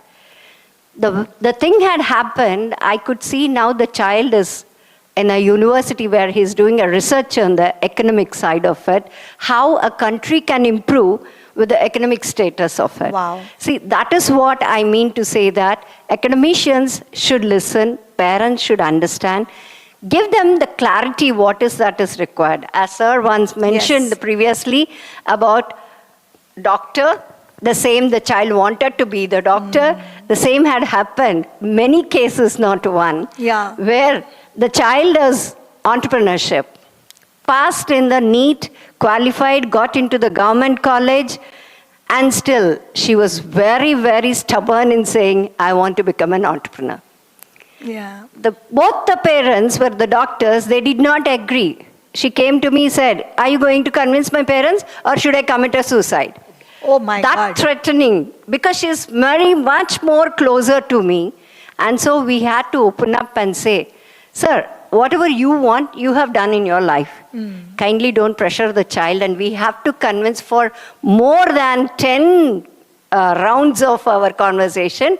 Then at the end, the father agreed. Now she is having her own entrepreneurship and a business and giving jobs to more than 50,000 people in and around her. So that's something great that we can see. Yeah. With my 30 years of experience, I can say that we have to listen, heed to the problems of the child and solve it, not with the pressure, but understand, don't judge them, is what I would like to say. Wonderful. I think these are amazing points. And I'm very sure that after three of you have spoken, and this topic is also so interesting because it's about communication, it's about hearing, listening to the child. I would actually now like to open to the audience also. You may be having a point to share, or you may be having something to ask our panelists here. Let's have that kind of a communication for another 5-7 minutes. Yes. Yes. We would like to hear from you. He's just stepped out. He'll come back. Yeah. But you have a question, so I'll get the mic. Yeah. The Ravan perspective, it is beautiful indeed. But, there's a need. We also have to tell them the intensity of any relations and emotions. How do we regulate that? Because it is very, very important, especially in the current scenario. The kids and the teens do not have the right mindsets to understand, to what extent is right. Because if we say that, not only that incident, I'm talking generally, how do you think, any one of you, how do you think we should open up? Because I think appreciating what they said is right, but we also have to come back and tell, politely, bhaiya, this is not the way. Yeah. Ravan is a hero for you. Okay, right. He loved his sister. Understood. But there is an element of values, etc., etc. So I would like to rephrase. Virtues, everything plays a very important role. How do you bring that in the kids? May I answer? One second, ma'am. So I would like to rephrase this question and add on to Hitesh's question, saying that, what is the balance between giving a teen an autonomy and also guiding the teen in the right direction? So how do we achieve that balance? Any of you can actually answer to that question. Sure. Actually, I'll share a real life experience. This is very sensitive, right? This is for my, real life, I'm saying. Yeah? So it goes like this. A kid, they're friends, right? By nature, today, the social thing, right? They have different exposure, right? A boy, talks to a girl on a different, so I'm opening, a very, very sensitive topic, right? So this has happened, right? So now, the other girl's father has come to know that this is an issue, right? So now, because we are all sort of a common parent pool, we get to know. Now I get to know that there is a counseling which has to happen. Make sure there is a equal level of a communication which is happening, right? So now when you drill down into the detail, you get to know that even your kid is aware of this function, aspect, but has not pulled up, the fellow, friend, boyfriend, that this should not have happened, right? So this is where, as you rightly talk about, as a parent, cultural values have to be, I would say, course corrected. I wouldn't say other ways, right? So the kid should know that such a scenario, being a friend, has to take the responsibility to communicate. Be a boy or a girl, doesn't matter. He's a friend, right? So it has to be communicated that there is to be a clear line which should be there, and boy has to understand or the girl has to understand that that element has to be very well taken, and this kid should communicate and make the realize. That is where the friendship is for. That element of responsibility, it's a social aspect as well, right? That should be well understood. So that is something which we will have to pull the kid as well. But how you communicate is very important, because it is not that you pull up the kid and put them on a thing. Then it will never happen. The kid will get into a defensive mode, right? Correct. So you have to encourage the kid and make sure it prevails. That is where, as a parent, I would say it's not easy, right? Everything cannot be easy in life, right? So you have to take this challenge, and that is where our experience comes in, right? Yeah. See, I can tell you something. You have not become a parent just like that, right? You have to go back and think how your parents, handled it. Think about it for a minute and then do it. There have been so many cases. Listen, think about it, okay, how they handled it, how you can, Tweak even it. either replicate it or do it better, no? Yeah. Once you do that, I'm sure, kids, but this is something which is important, right? Otherwise, there's no difference between, I'm not calling a geography here, there is no difference between an, Indian family and a non-Western family, I would say, right? So there has to be a clear, well understood aspect here. That's where, as parents, we make a difference. So, yeah, absolutely. With that balance, I'm sure Vikram also has something to share. The teenage autonomy versus a parental guidance. So, what do you... So, there are two parts that come to my mind. One is coming back to what we have been talking about is constant communication happening between both sides. I think that clears a lot of things by themselves. Are you constantly talking to each other? Second thought that comes to my mind is actions have consequences. If that is very clearly grilled into the thought process of a child, teenager even more importantly, that actions have consequences and your actions, you have to bear the cross. You'll have to take responsibility for your actions. We can help you to clean up the mess if something happens, but you'll have to bear the consequences. If that is clear, I think they start setting their own boundaries.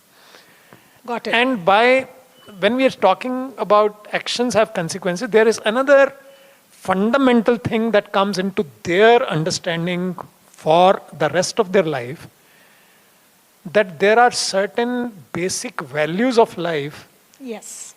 which are non-negotiable. The lighthouse. The lighthouse, absolutely. Correct. In fact, you have picked up the word which I have been using in my sessions. Values are not only lighthouse, values are also the anchors. Yes. True. In the turbulent times, that is what holds us strong. So values Very play true. that important role. And when they understand that actions have consequences, they start getting clarity about their values. Yes. What will work, what will not work. For example, disrespect to any other human being is non-negotiable. We can't allow that. Yeah, yeah. I can't allow that. Even the life will not allow that. Correct. So like that, they'll start getting clarity. Yes, yes. And once that clarity comes, autonomy So I is think not a difficult not a thing to difficult, very, very rightly said. I think all of you are saying the same. We are reaching to a conclusion saying that, coming back to your question, saying that yes, I'm celebrating your out of the box thinking, but at the same time, do you understand also that your actions will have consequences? And that is what happened to Ravan's actions. And probably that is something that you need to consider, so. Did we do that or we just celebrated the No. No.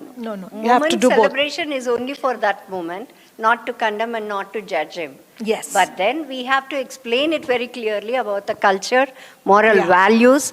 Without moral values, a person cannot be a human. Right? Yeah. That is what is the role of the elders to play there. What are moral values? How you can rectify the thoughts of the child. Appreciating in one way is good, but there is a good and bad in every person. Yeah. So what is that you have to follow is more important. Yeah. Thank you so much. I think that was wonderful. Thanks so much for asking also. Anybody else has a point to share or a question to ask to any of them in this same discussion thread? We have a teenager here. And I want to ask you that we are talking about you having a purpose in life or a teenager having a purpose in life. What does that mean to you? Does these words make any sense to you? Yeah? Whatever comes to your mind.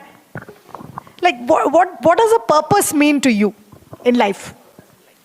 Sorry, if you are not comfortable, it's okay. If you have anything to share, please share. Can you please repeat? Yes, see, we are talking about teenagers finding their purpose. So let's say you want to find your purpose, a kind of a career or kind of a future where you'll be happy. What does that mean to you? What do you look at? Purpose maybe means maybe like maybe other different teenagers have different opinions. Yes, yes. And for me, it's like psychology. I want to do psychology.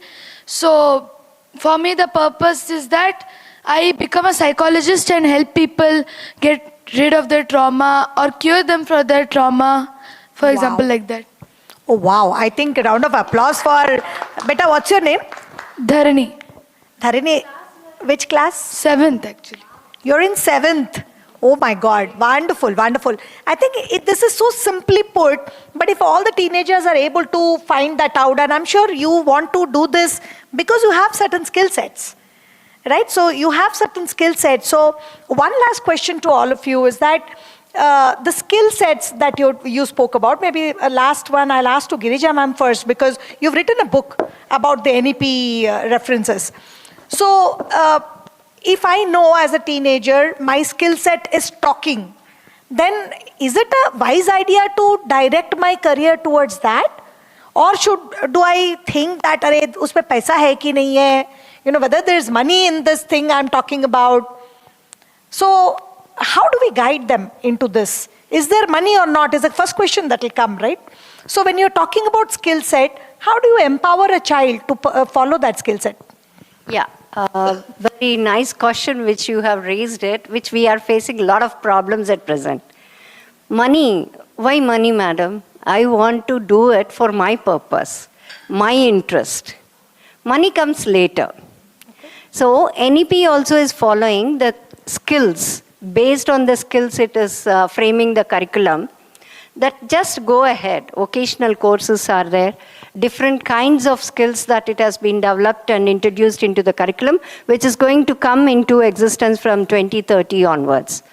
So, first let the child brush up and just understand what is his skill and go deeper into it. As you said, talking. You can definitely make him to enter into media, communication. Let him use his skill of talking in such a manner. So that's how we guide basing on their skills, which course they can adopt, and what is that skill that they have to more sharpen up in that way. That's how we look into it. Wow, wow. So with this, I think, yeah, a round of applause for everybody. I see one raised hand. Do you have a question or? Okay, fine. So because of the paucity of time, I think, again, this also can be a workshop on its own. Maybe we should look at that becoming an open workshop.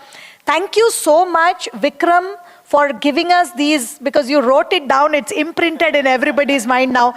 Comfort zone and the raft, I think we are taking it back from you. Girija ma'am, for sharing your perspective and how you have your personal experiences with teenagers. And Ramanathan Garu, I must say, you are so good in communicating. It's just so warm and nice when you're talking. I can imagine how you might have done it with your children. So thank you very much. So with this, can we have a small gift for all of them? And maybe a round of, yeah? Ramanathan Garu? Yeah. Can I request my partner Surashri to once again hand over? Thank you. Thank you so much. Who's this? Vikram. Vikram, kindly join us here. Girija ma'am.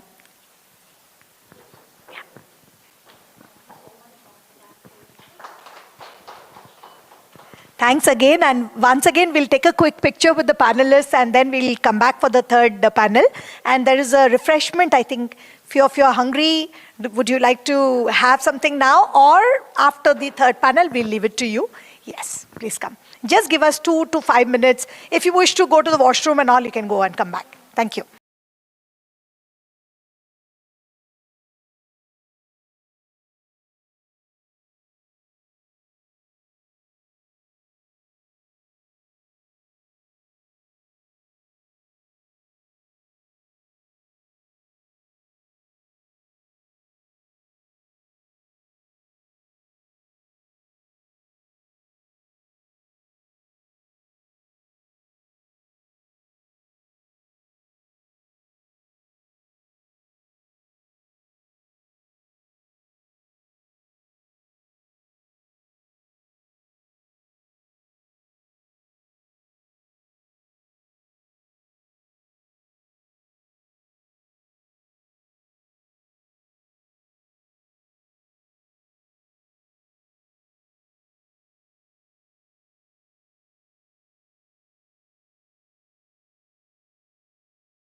exploring different careers.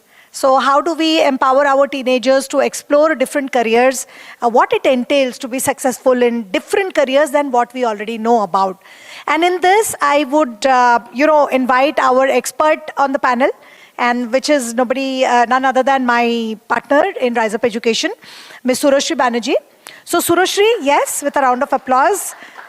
Now, Surashri is a certified career coach. She has about 15 years experience in sales, HR, career guidance, and she's an interview skills coach for college students and a career advisor for teenagers. She's the co-founder of our company, Rise Up, as well as Career Launcher. She's the center director. So Career Launcher, Manikonda branch, she's the center director.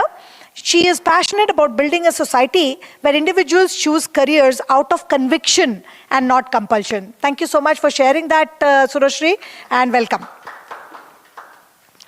And other than that, we're very happy to invite our teen parent, Mr. Vijay Valluri.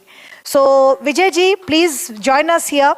He is a parent advisor at the Bower Institute as well.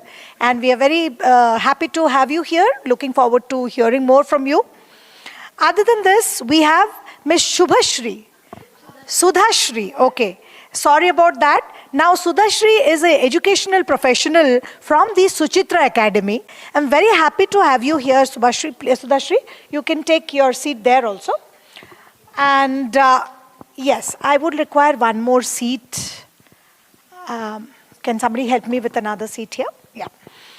And we are also looking forward to invite Ms. Sridevi.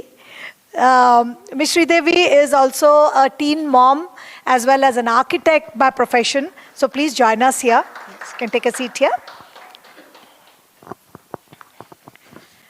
Yeah. So with this, we come to our third panel, which is exploring of careers and guiding teenagers to explore different kinds of careers.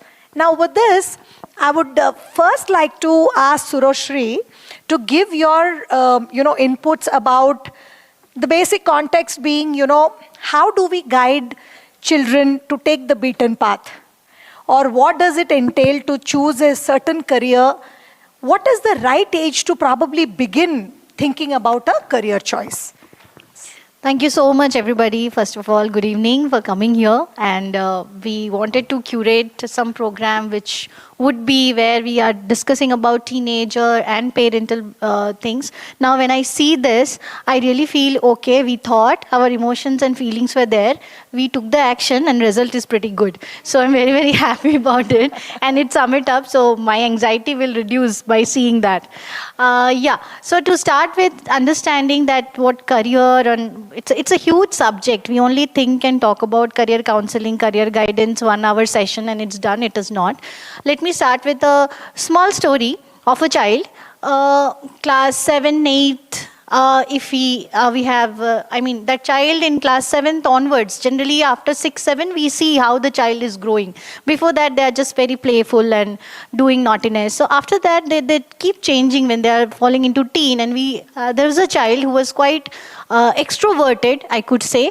The child was very good in academics, very good in dancing, singing, participating in all the extracurricular activities which a school was providing to her.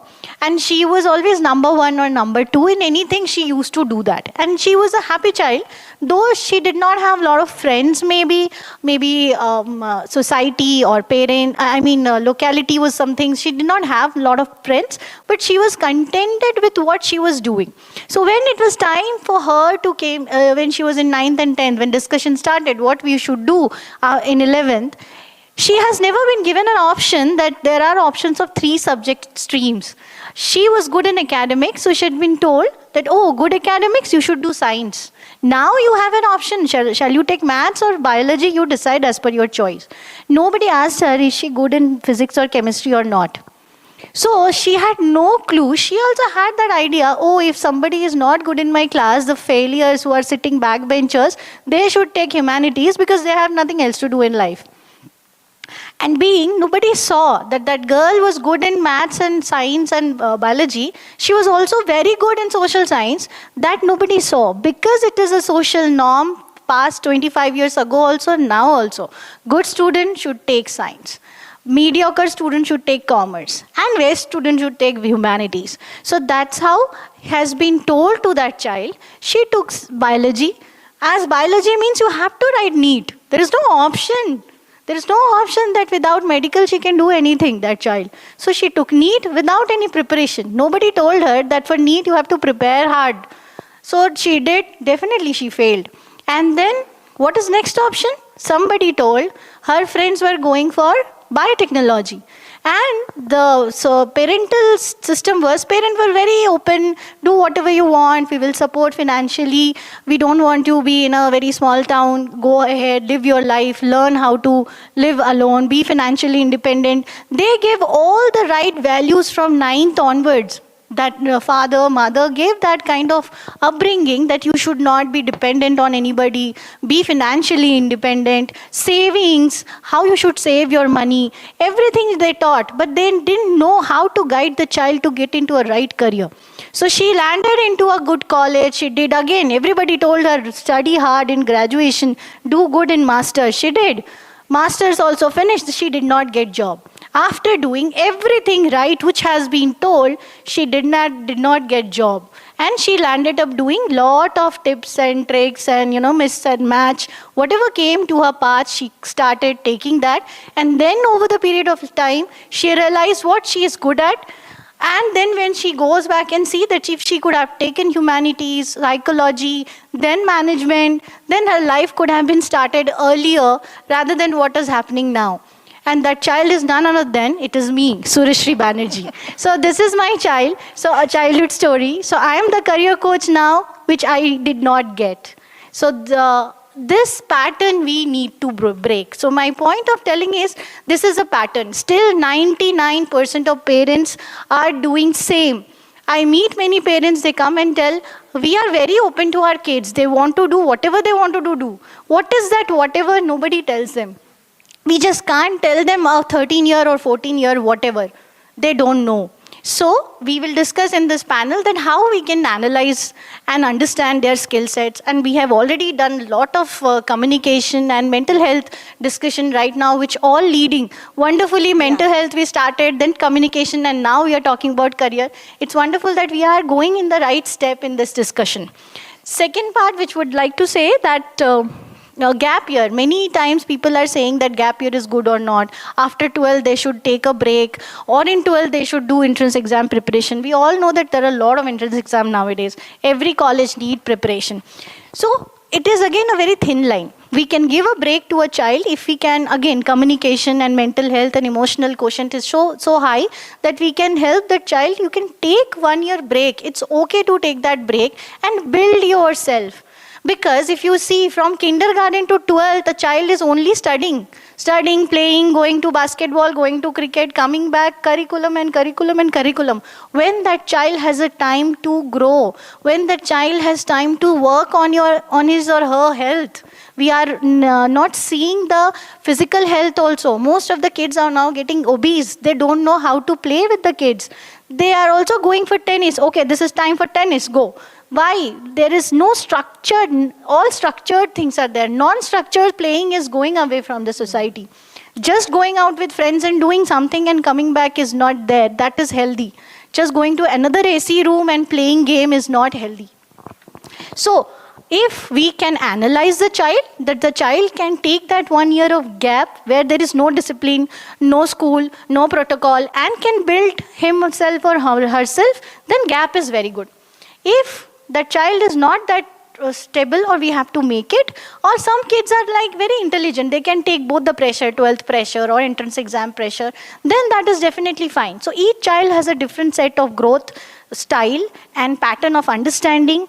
And without purpose, we already discussed, if the child is aware of the purpose, why I am taking this course, why I am going to that career, then definitely that child will be happy to prepare for that entrance exam also, or going to the college also, apart from doing class, school activities. So this is what I feel.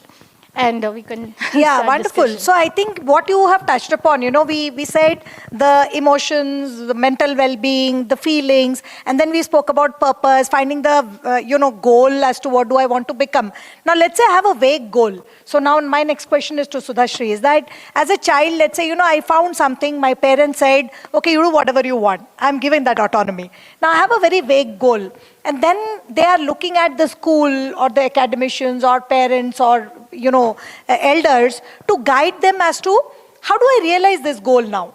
I'm confused. I'm coming to you with a confused state. So what has been your experience with children as you deal with so many of such teenagers? What has been your experience? Yeah, I teach in Suchitra Academy, as you said, and I deal with the teenagers. Yes. I did not start my career as a teacher for teenagers. I started with like third, fourth. I've been growing with my children as such. So I've been promoting with them. Wow. Okay. So it's like, my experience is as a parent and as a teacher. First of all, we'll have to make our children explore different things. As ma'am said, you'll have to not, force them into, but yes, a little bit of exposure. I'll just quote my own daughter's example. When she was in my stomach, when she heard music, she used to move. So I knew that, my child has music in it. Wow. And then when she was just 3, she was not, just started speaking. I made her go and attend the music classes. And she used to sleep there. Oh. And her teacher were like, Sudha, you're simply wasting money. I said, ma'am, it's okay. Just let her sit in the class.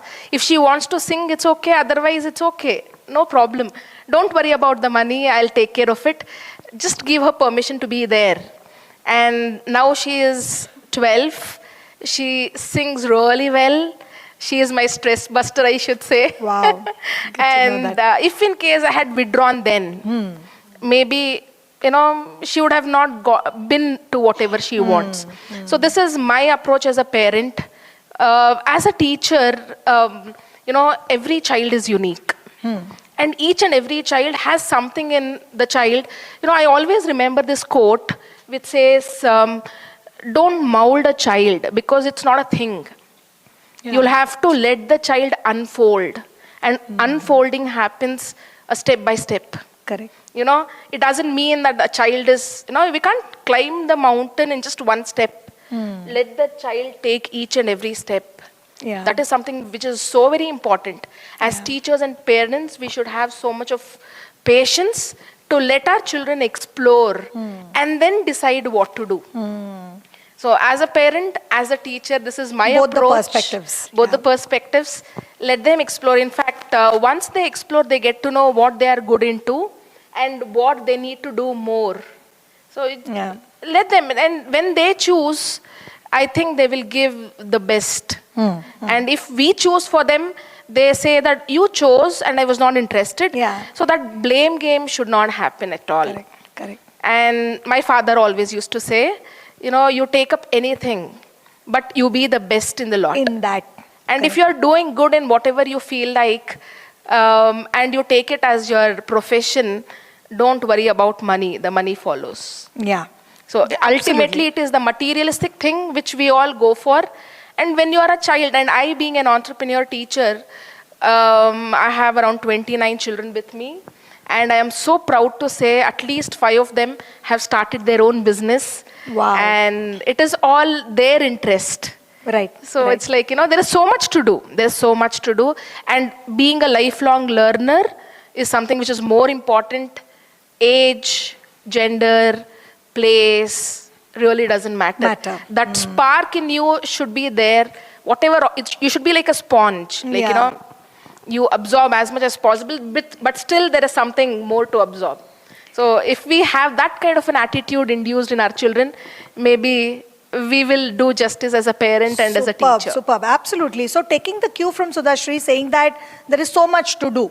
So then I'll come to Vijay Garu and say that as a parent today, do you feel that there are too many career options? Did you ever feel overwhelmed with the inputs?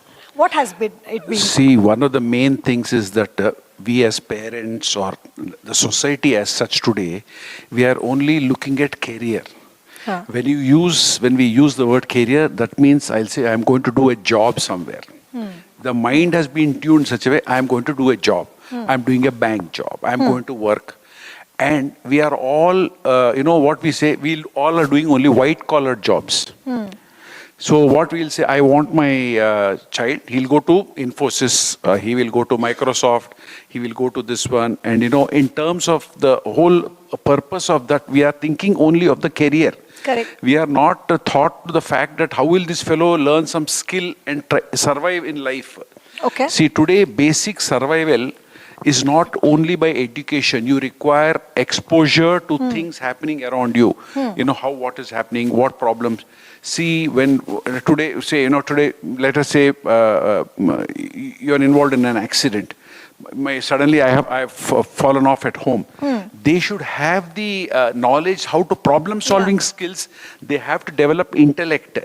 So we are continuously, and this is our tradition, that we are only thinking that what job will I do? And today, forget about India. Today, US has lost 1 million jobs in the last 1 year.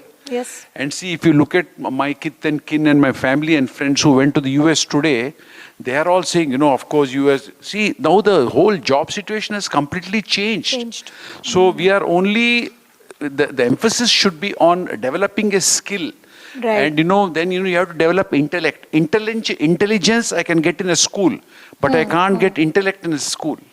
You have to let them, people have to, the children or the parent has to be more the other thing which is exposed and then learn. And we are so consumed about this whole padhe kya, did I study, everything. Health has gone for a toss. Yeah. Today you look at an average child, most schools, average child are there. They are not healthy. They are not at all healthy. They fall sick very often. Yeah. You go to any place, they are very sick. I'm not saying that we are a sick society or anything like that, but largely they don't maintain healthy lifestyles.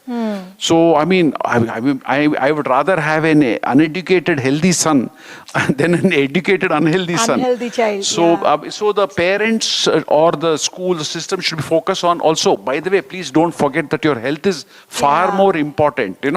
So we should not lose that. That is the main purpose of whatever we are doing. So I would say mostly teach. You can't teach intellect. Yeah. You can only give them so much of intelligence. Knowledge, information, that's all. Information is available. So now mediums have changed. And now forget about intelligence. Now you've got artificial intelligence also. Yes. So we don't need your intelligence anymore. I have artificial intelligence. Correct. If today the child has got interest how to scope information out, he can do an MBA, he can do anything. Everything he can just go to YouTube. There are so many channels open. All he has to have that interest. He must have that curiosity and he must have the knowledge. Oh, what's next? What's next? That particular inquisitiveness they should have. Very good point. In fact, Vijay Garu, we'll come back to you. We'll come back with the AI question a little later. Before that, Sridevi ji, I have an interesting question for you. So you are yourself an established professional and you have managed teenage children. Now, was there a moment, any time when the children came to you confused, you also felt equally confused? That, what to choose and how to choose. Looking for guidance at you and you're like, I myself don't know, what do I do? Was there a moment like that and how did you really handle that, if it was?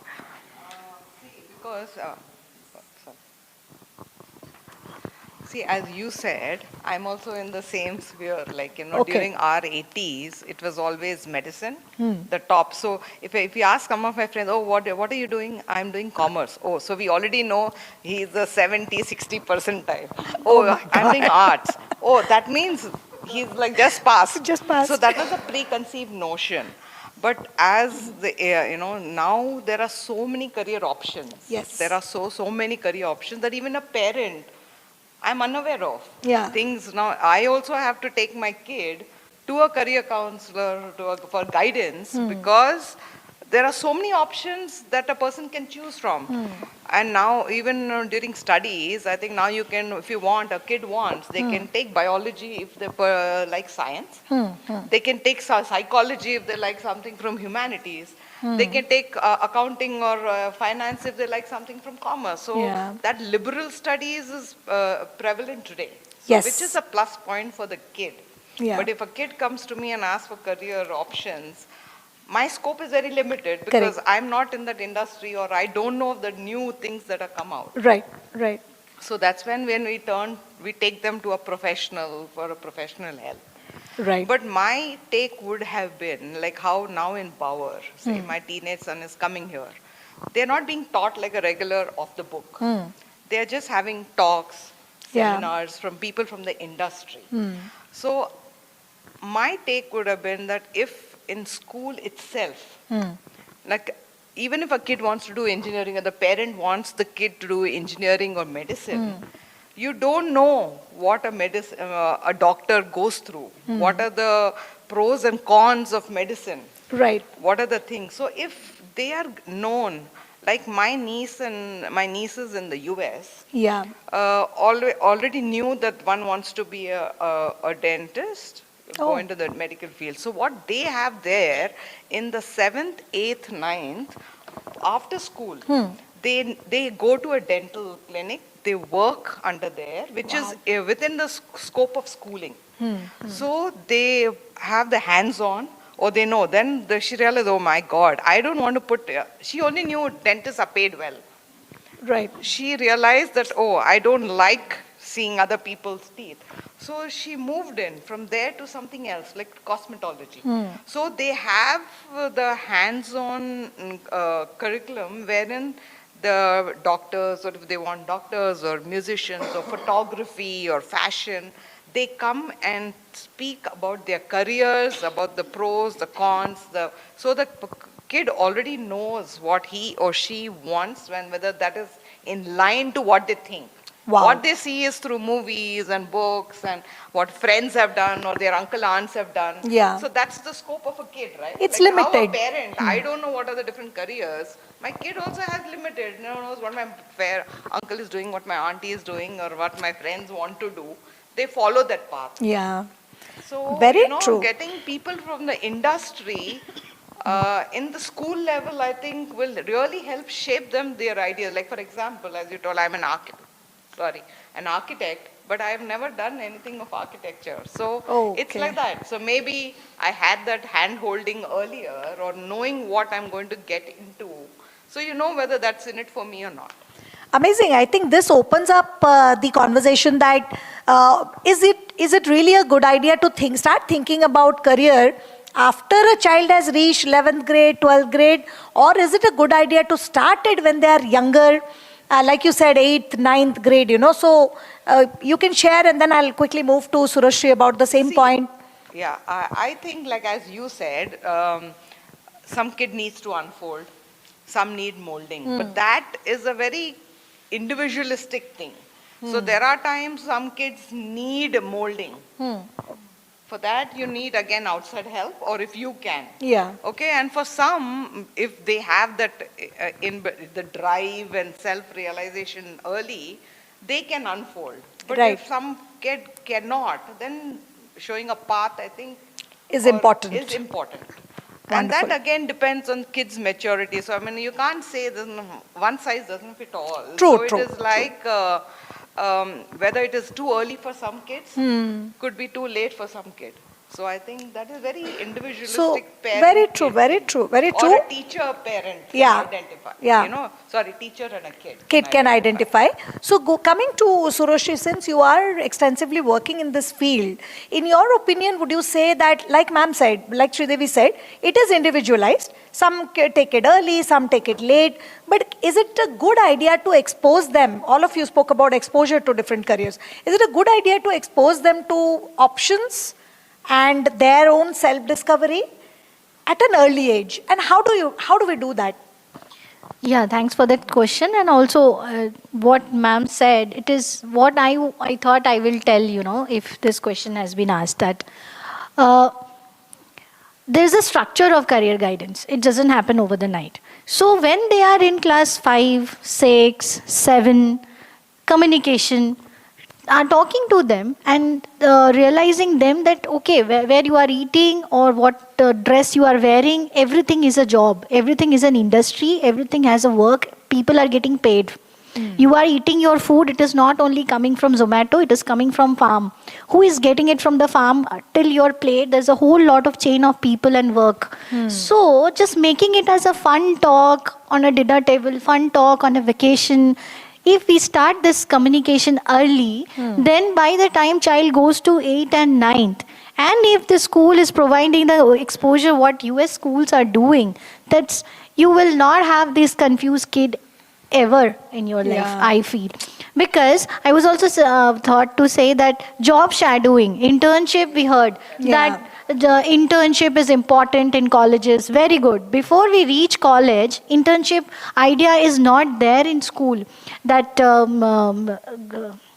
ma'am has come, no, Hema ma'am, what was her name? Maya ma'am. Maya ma'am. She said that internship is needed in 11, 12, we had to get it done. Yes, no need of payment, but internship is extremely important when they are in 11th and 12th. And to get into internship, if I need to know if I want commerce or humanities or science, this is a wonderful way if school can provide that you go and see, do job shadowing. You want to become a doctor, very good, noble profession, everybody should try.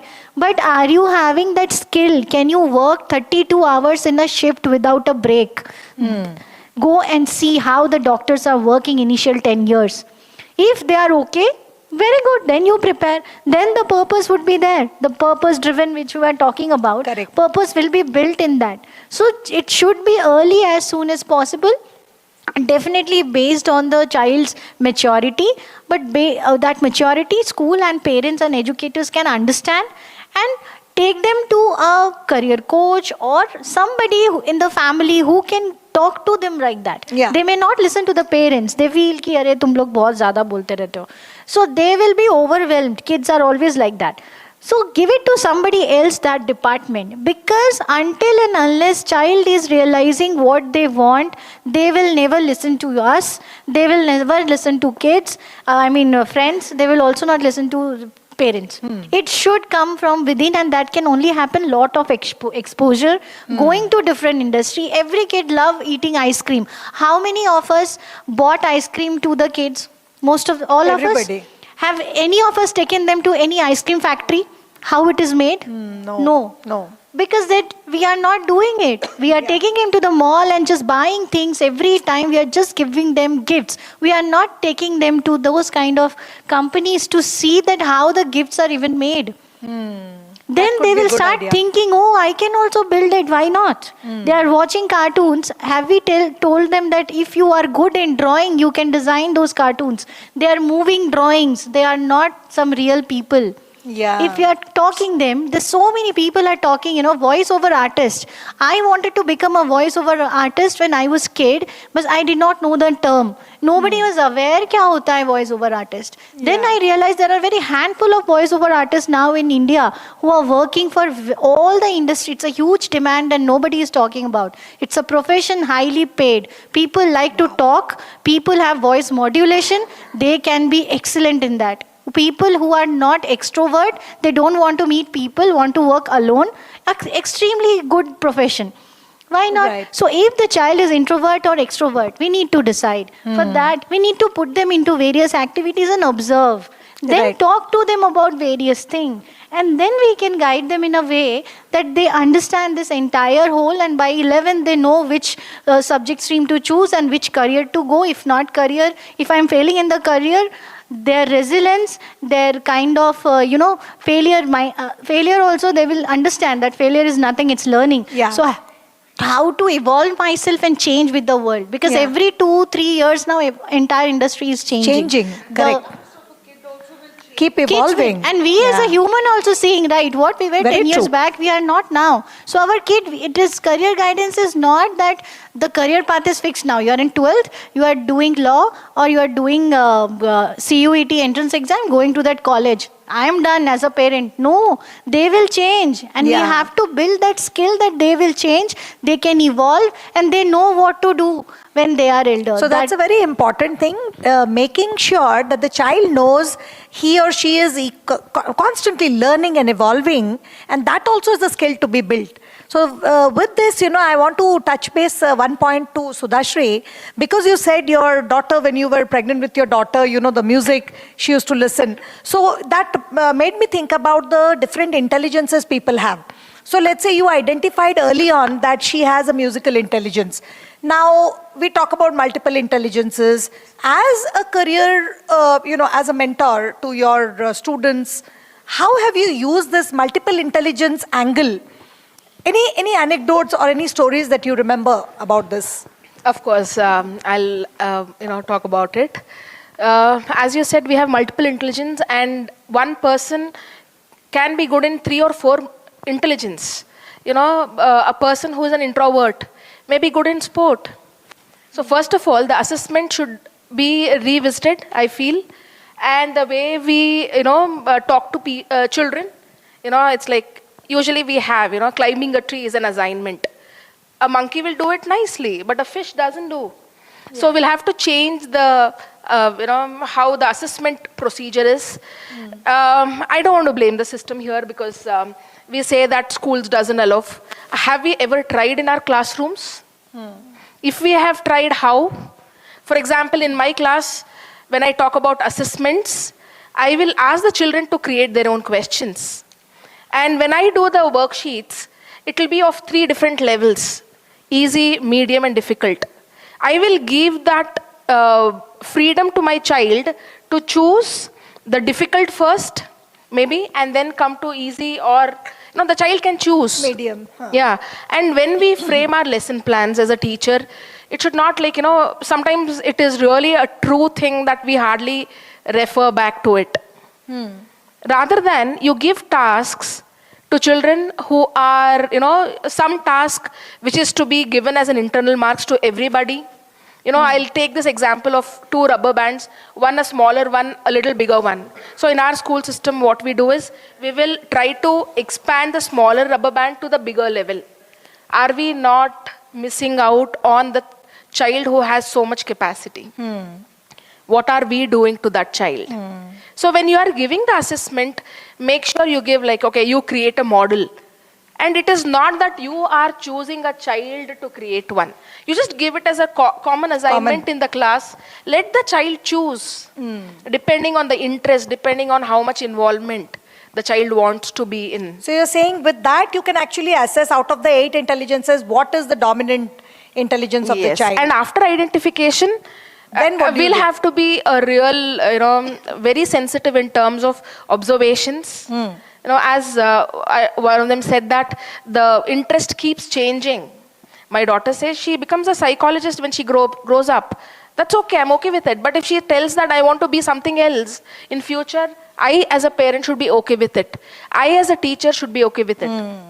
Right? Let them explore, let them decide. And in fact, now children have more exposure than what we as adults do. When I say, Dharani, how do you know this? She says, reels, mummy. Reels, okay. We feel that children, when they're seeing phone, they're just wasting time. No, they aren't. But yeah, of course, we should have a, there has to be a healthy limit. Yes. And limit, okay. Yeah. You do whatever you want. The sky is the limit, but you should know that this is the line which has been drawn. You are not supposed to go beyond it. Once we make that communication clear to them, children are more, they understand things better.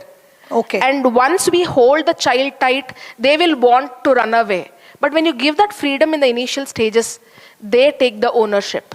And when they take the ownership, there is nothing for us to do. Just stay, relax and enjoy your child growing. That's something which is my approach. You said this twice, unfolding and enjoy the child growing. I think I see a pattern there. Wonderful. Now, very interesting door that you had opened, Vijay. You spoke about artificial intelligence. Forget about intelligence, now AI. Now, with AI, do you think that our perspective of guiding the children should change? Or is it just another thing, aayega jayega? What is your call? What is your thought? See, first, what Madam and she was saying was, we are talking of, she's a educated lady in India today. There are hardly 2 to 3% people in cities who are able to say that I am an educated parent. What about the other 97% or 96, 97% of parents who are not educated? Okay. So if we are living in an urban area, I can tell, okay, I am very educated person. I'll give the child whatever I will say. But 97% people, they don't have this exposure. True, true. In terms of they don't have, no, I can talk of artificial intelligence. They don't have any intelligence. Very true. See, today I can very happily say that let us go into artificial intelligence, let us try something new, something like that. But they don't have any kind of intelligence, let us say worker. Or today in urban areas, today some carpenter's son is going to some school. Some plumber's son is going to some school. See, we are, this whole preconceived idea that we want to do that. See, first is that, if you look at the whole country as such, or the general thing is like that. So in the US is there. So we have all inherited all these things the last 60, 70 years from the US, the British system. Our education system is there. But in rural areas, it's not existing. It is not even there. So some book is there, some printed book is there. They're just teaching that book. Some teacher is there. Its life is just going on. So when we go into artificial AI, the whole system of AI itself, the way it can be used for parent or the children, for the schools or the faculty teachers, everything is there. Whole thing is going to be very different. It is not the same. So again, we can tell a solution only for these 3-4% people who are living in the Banjara Hills, Jubilee Hills, Gachibowli area. But what about the rural areas? Yeah. Which is the main problem. They don't have water. Forget about education. They don't have basic things. They don't have. So and also for them, what they will do, they will get a skill. Then what you will do? They have to come to do a job. There's no job there, right? That's why the migration to the cities has come. Correct. There is no job. So what they'll do? पढ़े लिखे हैं, कुछ तो भी नौकरी करो. हो जाएगा. नौकरी करो. So नौकरी नहीं है तो नौकरी लेके क्या करेंगे? Yeah. So you'd rather, whether it is natural intelligence or artificial intelligence, develop some kind of a skill so that they have the problem solving skill and that analytical skill, and in terms of slowly grow from there. AI is not a solution or is not an answer. Not even the answer. Yeah, but it's not the answer. It depends on how you people like that. And so what happens is if you look at the whole country or the world or anybody for that to grow as such, everybody should be able to, it should not, unfortunately, education become only affordable education. I am sending my son to this international school, it's a status international school. There are, hardly, and we are caught in this whole thing which is there. And because she is a professional, if I think as a professional, what I will do is that I'll think that, I am now a professional. That means I'm doing a job. So we should not limit ourselves to give the child exposure. Bhai, tumko jo bhi karna hai. So tomorrow my son says, Daddy, I want to play the piano. Babu, you want to play piano? Go ahead and do it. But this is not going to be a livelihood for you. If you want livelihood, sub-skill, develop. You want to play piano as some guitar, you want to play something as a passion, do it. No problem, don't do it. But you have to clearly, and unfortunate problem is that, in rural areas, a lot of parents who don't have that intellect. Clarity also. Very, very less people. So, we should, like Madam was, she was suggesting that the national education policy, she says by 2050 it will be completed. Correct. So right now, since 1950s, 60s, where all this whole education system has evolved in India, we are just taking the British system and saying, did you study? We are still at 70 years back. Yeah, that the British has taught you all to go to school to do, what am I telling you, just do this job. They wanted you to not to learn, to just do it. This is a job-oriented thing, basically. It's a job. Correct. So they never wanted you to develop anything. So today, Bauer or whatever is there, they're teaching people or children about entrepreneurship. Is that, okay, think of anything. And other thing is also, just by saying, I'm an entrepreneur. Hey, what will you do as an entrepreneur? They don't have a clue. I mean, I can have some kind of entrepreneurship, but it should be a sustainable idea. And it should be sustainable. It will be able, I have to monetize it. I have to make some revenue. I can have a fantastic idea, but it is not sustainable. Correct. I can say, okay, I'll raise money. So we are caught in this whole thing which is there. And unfortunately. So I'm sorry. Just taking a cue from what you're saying and what Sridevi said, and I'll come to Surashri for a suggestion on this matter. Now see what Vijay said is that because of AI, maybe a lot of jobs may go. Many people will not know what hit them. Like you said, 97% of the people, they don't know what is AI doing and why am I not getting job, because most of the jobs have been, moved. And then Sridevi said that there is a liberal combination possible today. So that I can take psychology, social studies and maths and find a unique career for myself. So this is making me think that is it a good idea for schools to get back the aptitude tests and evolve the aptitude test to really find out what career clusters and how do you guide there, What's the best way to guide? But it is still Vijay. only happening in the cities. Yes. You have to suggest or we have to evolve something that for can be done mass. across the nation. Correct. So, My point, yeah.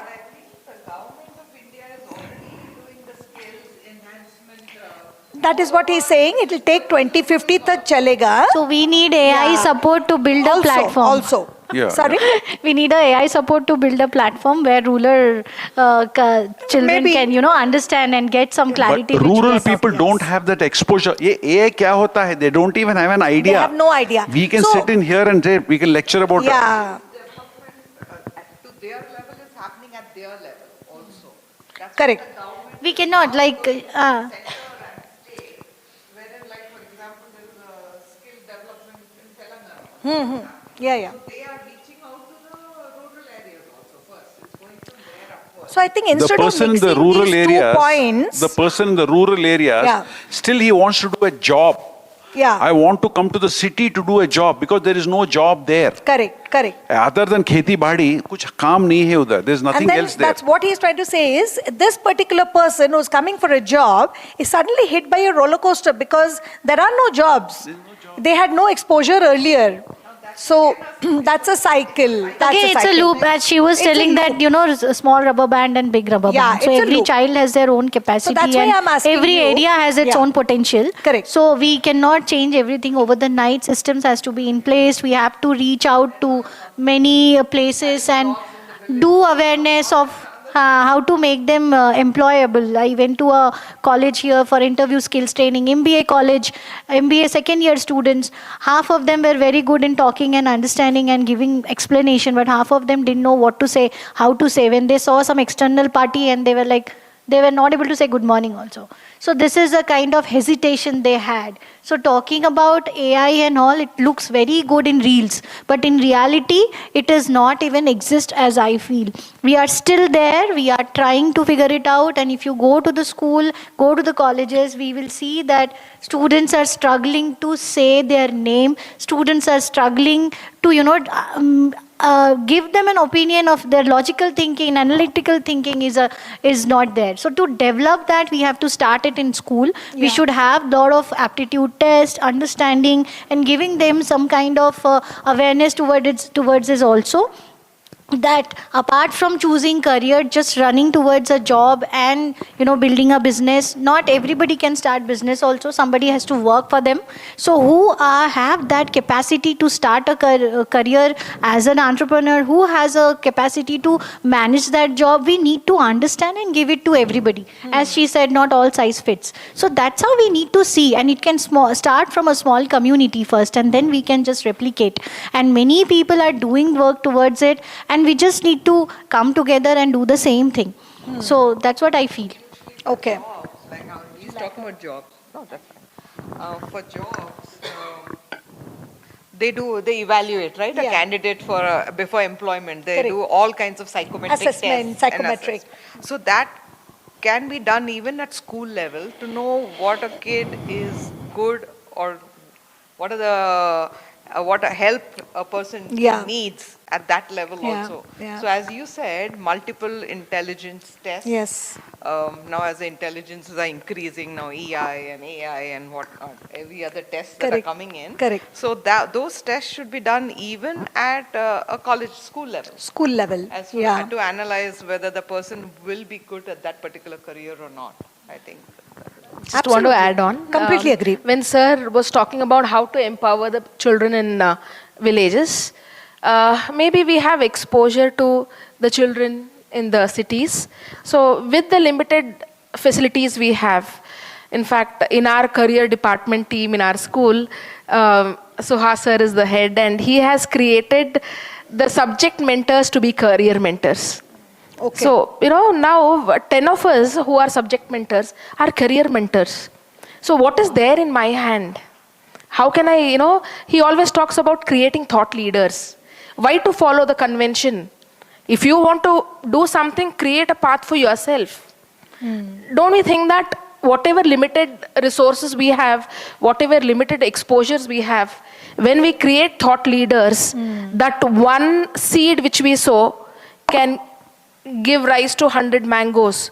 Yeah. It's like we can't say that today I have sown the seed and I want the result today. No, I'll have to be patient enough to wait for 10 or maybe 3 or 4 years for the tree to, give fruits. Correct. So at least sowing the seed, let it happen. Okay. And when we make thought leaders, they are not driven away by money. They are not driven away by the positions. Okay, we'll have to give them a way to make sure that to bring a difference in the society, maybe by exploring to different places, creating jobs in the villages so that the migration can be stopped.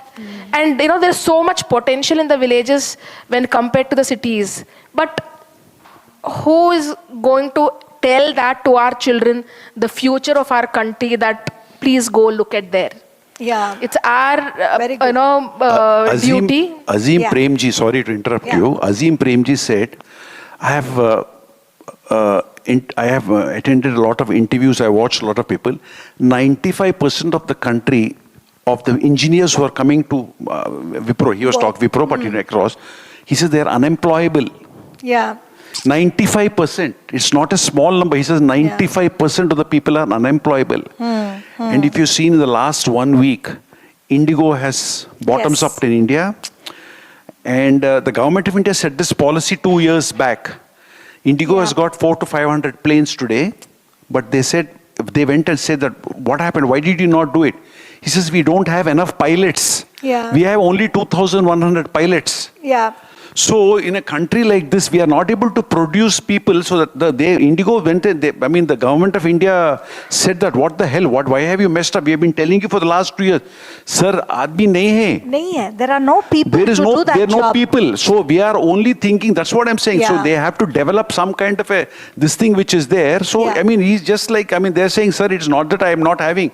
So no, you put a roster that the pilots have to work only for 6 hours. They can do only 2 landings at night, and they have to get a 48-hour break out 5 hours. But sir, pilots, we don't have pilots. Yeah. I was recently traveling yesterday and day before yesterday. I seen 20 Indigo aircrafts parked in Hyderabad airport. I landed in Bombay. There are already 40 aircraft sitting on the tarmac. No pilots. No pilots. So now the country is just, so the point I'm coming to make here is that the availability of the required person is not there. Person is not there. Available. That is the Very huge true. problem, So that is one of the main things is that we have to... absolutely. And all of you are so right. Since this panel, we are talking about actionable points. Because here in this panel, we are talking about actionable points. And already I feel that we got a couple of very excellent points saying that all of you said, that awareness at a early age. You spoke about gap year and trying to understand in that gap year. Then we spoke about the multiple intelligence tests that can be conducted. And how you spoke about the career mentors, Soft skill training is also should be incorporated at school level. At school level. Very, very important. I am so happy you said that. You have something to add? Yeah, I just wanted to add that why we have less employable, because parents are only going for known careers. They are going for what they are aware of, validation, low risk, awareness. जो पता है उतना ही करो, ज़्यादा मत सोचो. Pilot, it is very expensive, to teach you as a pilot job. You need a way better physical and mental health, which I don't know we can or not. Same money they can put and send them to US for studies, but they will not put it in to become a pilot, and that's why we are having this crisis. So like that, we have crisis in many fields, as I said, voiceover artist, animator, we have crisis. We have crisis in medical field, hospitals. They are running like crazy. Doctors also have to work for 48 hours. Can you imagine a human have to work 48 hours non-stop? Because we don't know. People are just writing NEET and becoming doctor because somebody told. Maybe that good person who can do it, they are not been trained to become a doctor. So that gap has to be filled. Being into HR, me and Mahua, we have seen that MBA graduates are taking 10,000 rupees job because nobody told them that you are not fit for it. So whatever they could say, they could speak, they are getting it. They have just got the degree. So degree not gonna work. Life skill, the soft skills, the reasoning, thinking, how they can evolve as per the time. If we can please start this in school and parents can start thinking it, then next 5 years we can see a huge lot of change, because we are going through an education, what do you call it? Revolution kind of thing, because top colleges like IIMs are starting undergraduate programs. They are putting a huge combination, nice combinations like data design, digital design plus business management is coming up by IIM Mumbai. So this is something, this is digital design nobody has heard of. Digital marketing we know. Digital science, it's a science plus business management. So it's a new thing. So they know, they are the pioneers. They know that what is going to come in next future. Many careers will go away, sure, but many new will come. So are we ready? Our kids are ready. What curriculum we are teaching right now, it's not gonna there after 10 years. So what are we teaching to our kids? So we need to think in that way. But So, I think, please. The other main thing what we as parents as being seen in the generation is today's kids or today's generation think that everything is very easy, everything is very quick, everything is very remunerative, which they feel they don't have the patience. If they don't like something, this is not, they need to see money. It has to be with money. It has to be success. It has to be result. Everything has to be quick. If not, debatable, yes. But they think everything is very rosy. Everything is very, like they see successful people. They see they don't know the hardships behind that success. That awareness. So very true. I think, and as an early age, exposing them to soft skills, that's also again very important. And last actionable question to Surashri, after which we'll open for the audience again, is that, you said a very important thing, which made me think. People doing MBA from XYZ schools, and they come to us and they are like, kuch bhi job chalega. I'm waiting for 2 years now, I didn't get a job. So even 12,000, 13,000 rupees ka call center job, I'm fine. Now here the thing is, just like that, choosing a profession or choosing a career, is that a wise thing? Or being able to choose a proper university? Maybe life would have been so different if I would have chosen the right university, right? So that guidance. Quality of college, universities, everything comes. So as I said in the beginning, that if we start talking and thinking and communication from the beginning, so they will definitely by 12, they know what kind of industry or job role or in entrepreneurship that kid wants to go, and accordingly once that goal is set, maybe it could be multiple, not everybody nowadays. If you see, all of us are doing multiple jobs, multiple businesses. Not our intelligence is growing. So think about children who are born now, their intelligence is even higher. So they will not be settled with one work, they'll do multiple work. So that's okay. But if when they are child, if we can give them that opportunity that you decide a field, then choose what kind of courses is needed to get into that field, then decide the college, then decide your entrance exam, then decide your preparation. It should not go ki chalo engineering kar lo, career baad mein decide kar lena. This is a disaster. You can't, chalo BSc kar lo, career baad mein decide kar lena. No, you decide what you want to become.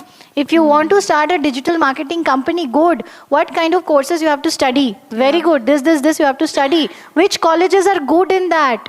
All colleges are giving every degrees, but not all degrees are good from all the colleges. Correct. So we need to choose college as per that particular degrees, right or not. Are they able to give internship, placement, skill development? Then send your kid. If you have money, if you are in a good city, at least they can start doing that. It will slowly follow to other tier 2, tier 3 cities, and then the career would be done.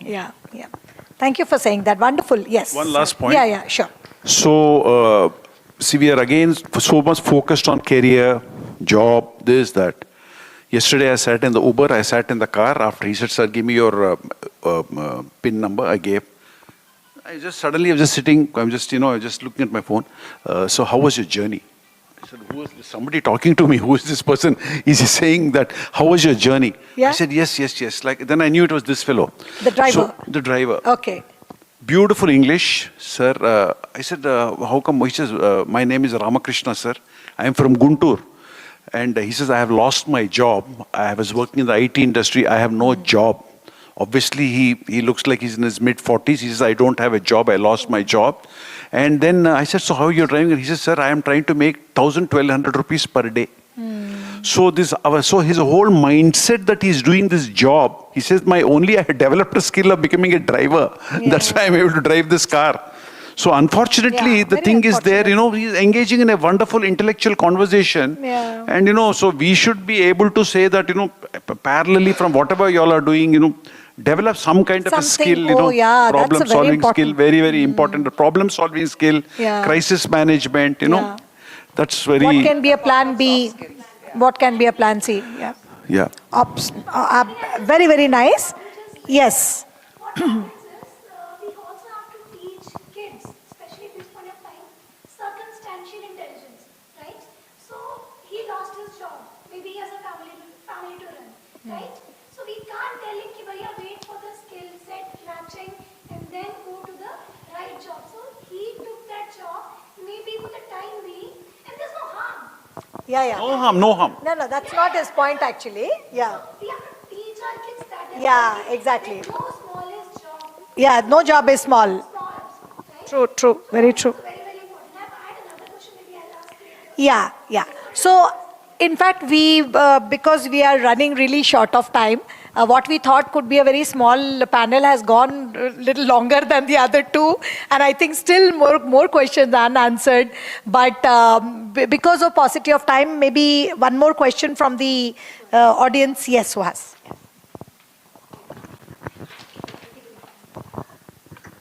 So I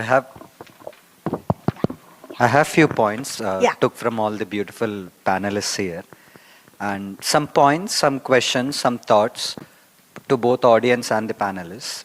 So we constantly heard this question, that which is the right time to start thinking about the careers, which is the right time to start thinking in general. So I have a question for that. So what do you say if I ask, what is the best time for a newly born fish to swim? Right away. Right? So the distinguishable thing of a fish is to swim. Likewise, the distinguishable thing of a human is to think. Right? If you ask me, start thinking from nursery, because that's the only distinguishable factor of this living being versus all the other living beings. Correct. So that's my take on that. And the second point. Surashri has spoken a little bit more about internships and job shadowing.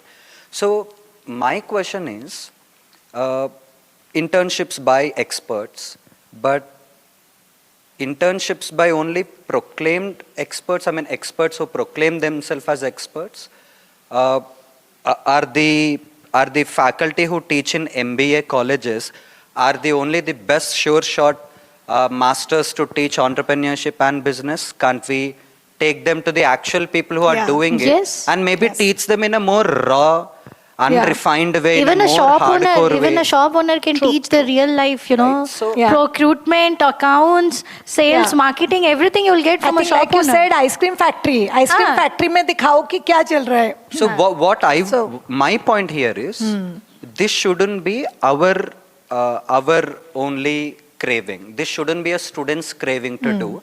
But this should be, as a society, sir has wonderfully said actually. I really loved sir's points. Yes. What I would like to say, an idea to this problem, maybe how everyone will think. Please.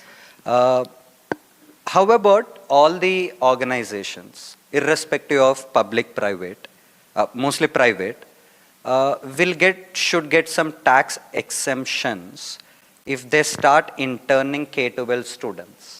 Like as a society culture, like as a mandatory thing. How these people have CSR. Correct. just for K-12 segment, because anyways for college students, they have their own funds and they have their own budgets to do. We are now talking about K-12. Yeah. Because we have to teach empathy to these kids now. There is no other time. Correct. Once missed, Correct. we can't teach them. You can't scaffold them once again. So how about where we feel as a society, we feel more responsible and we invite them, or maybe we pull them in and somehow intern them and then leave them to their path. Why are we know the problem, we know the need. Correct. So why are we waiting for them to come and ask all the time, knowing that communication is the problem, knowing that confidence is the problem in the country? Definitely, I think it's a policy matter you're talking about. I'm talking about the mindset matter. I'm not talking about the government education policy. Minister. I'm talking about all the 20 people who have sit. Yes. How regularly you call a stranger kid, come intern them with the best skills you have learned in so life. that's a wonderful idea, I think. Regularly you do it. Correct. I do it. How regularly my neighbor does it. Yeah. And maybe now proudly I can say I'm an educated person. This gives me a right to be called as an educated because person. I'm educating. Absolutely. I think it's a wonderful idea, and I'm sure nobody has a counterpoint to what you're saying, because this is a very simple. It's sitting right in front of us. I have one more question to support this statement again. How many of we look for or we seek financial stability, or we recommend financial stability is very important in life? I think do we all write financial stability, right? That's the problem. I'm so sorry. I'm so sorry. It's a larger problem. That's the problem, because stability is a fixed, is a protected. It's comfort zone. But how about we move from financial stability to financial capability, where whatever may come, they are capable enough, like how multiple intelligence, they have multiple skill set, and also they have multiple personalities, and also they have multiple identities, multiple mentors, multiple backup plans, multiple forward plans, multiple quit options, multiple exit options, multiple entry options. Why not we start using the term financial capability? Correct. Stability is to sit. Capability is to stand and fly. Is to keep developing. Right? Is to fly. Yes, well said. Straight away to fly. So generally successful means we only see that how much is the package, how much you are learning, and that is the success. So package is stability. How much is your worth as a global citizen in that context? Yes. That is capability. And it's a long-term vision, legacy building. True. So where are we in that picture to do it? I think we all should advocate this. Yes. Capability is based on financial stability. One second, Sridevi has a point, ma'am. Sridevi has a point. No, I mean, I feel the financial capability is based on financial stability. Some kind of stability. Of course. Without that stability, nobody can take risk to be financially capable. You need something to fall back on. It could be whatever level. I'm talking about every strata of people. So one leg has to be on financial stability at whatever level to be able to take risks to be financially capable is, I think, my good point. Very wonderfully said. The same thing that I also would like to share it. Okay. And one more thing is that, as you said, let us take our children to the industrial visits, to the companies, let them show them that what is happening exactly, what is their dream, and whether they can be convenient in that zone or not. That skill can be developed basing on the experiential learning, is what I believe. So as you said, finance comes next, but first comes the risk part, whether they are able to take that risk or not. That stability should be there. Than the other financial aspects is what I feel. I think this itself is a very nice topic to have the next conversation on, wherein we will definitely invite Suhas to be the moderator for this, because it's really huge. If you look at it, what he is talking about is a very, very large impact to the society, right? And, It's a change. Yeah. So with I that, just have one, Sure, just sure. 1 point to yes, finish this. yes. खत्म कर दो. Begin this. Don't just finish, begin this. खत्म कर दो अभी. Because I feel so responsible to say Yeah, this. yeah, sure. We are talking about aptitude tests. Like these are the key words I took Yeah. from this panel.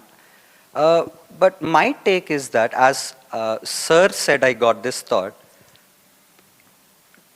Don't do aptitude. Please don't do aptitude test to a child, because doing an aptitude test means till the stage of your growth now, how much aptitude you have, that much only will Gathered. reflect to Yeah. them. And Sir rightly said that there is shortage of pilots. We see so many planes. Never we realize that there is shortage of pilots.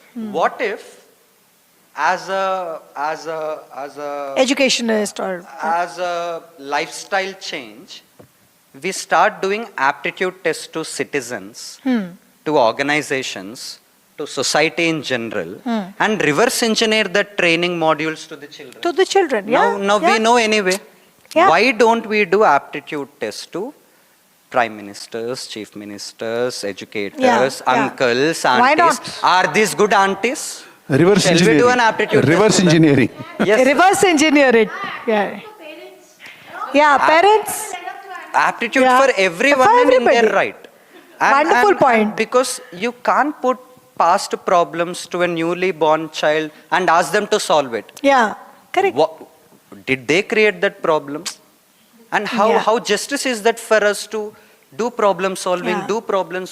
Arey, who did the problem? Who And created should the solve problem? it? Yeah. And why they will feel motivated, and where is So the the level for right them to example do? of what Suhas is saying is the environment, global warming. We created the problem. Our parents created it, but we are leaving it to our children to solve it, right? हाँ, sustainable energy के ले लो भाई, तुम solve करो, हमने problem create कर दी. Well said, well Wonderful. said. Thank you, Suhas. Yes. With this, I would like to once again thank the panelists sitting here. Wonderful points, I think so engaging. And beyond this, we will keep discussing for the next few minutes also. So now that I can't request my partner to give away the mementos, I will do it now. Yes. Thank you so much. Yes. Thank you so much, everybody. And very interactive. She has been talking since the beginning. Yeah. Huge round of applause from all our Yes, Thank you. This is for us. Both of us.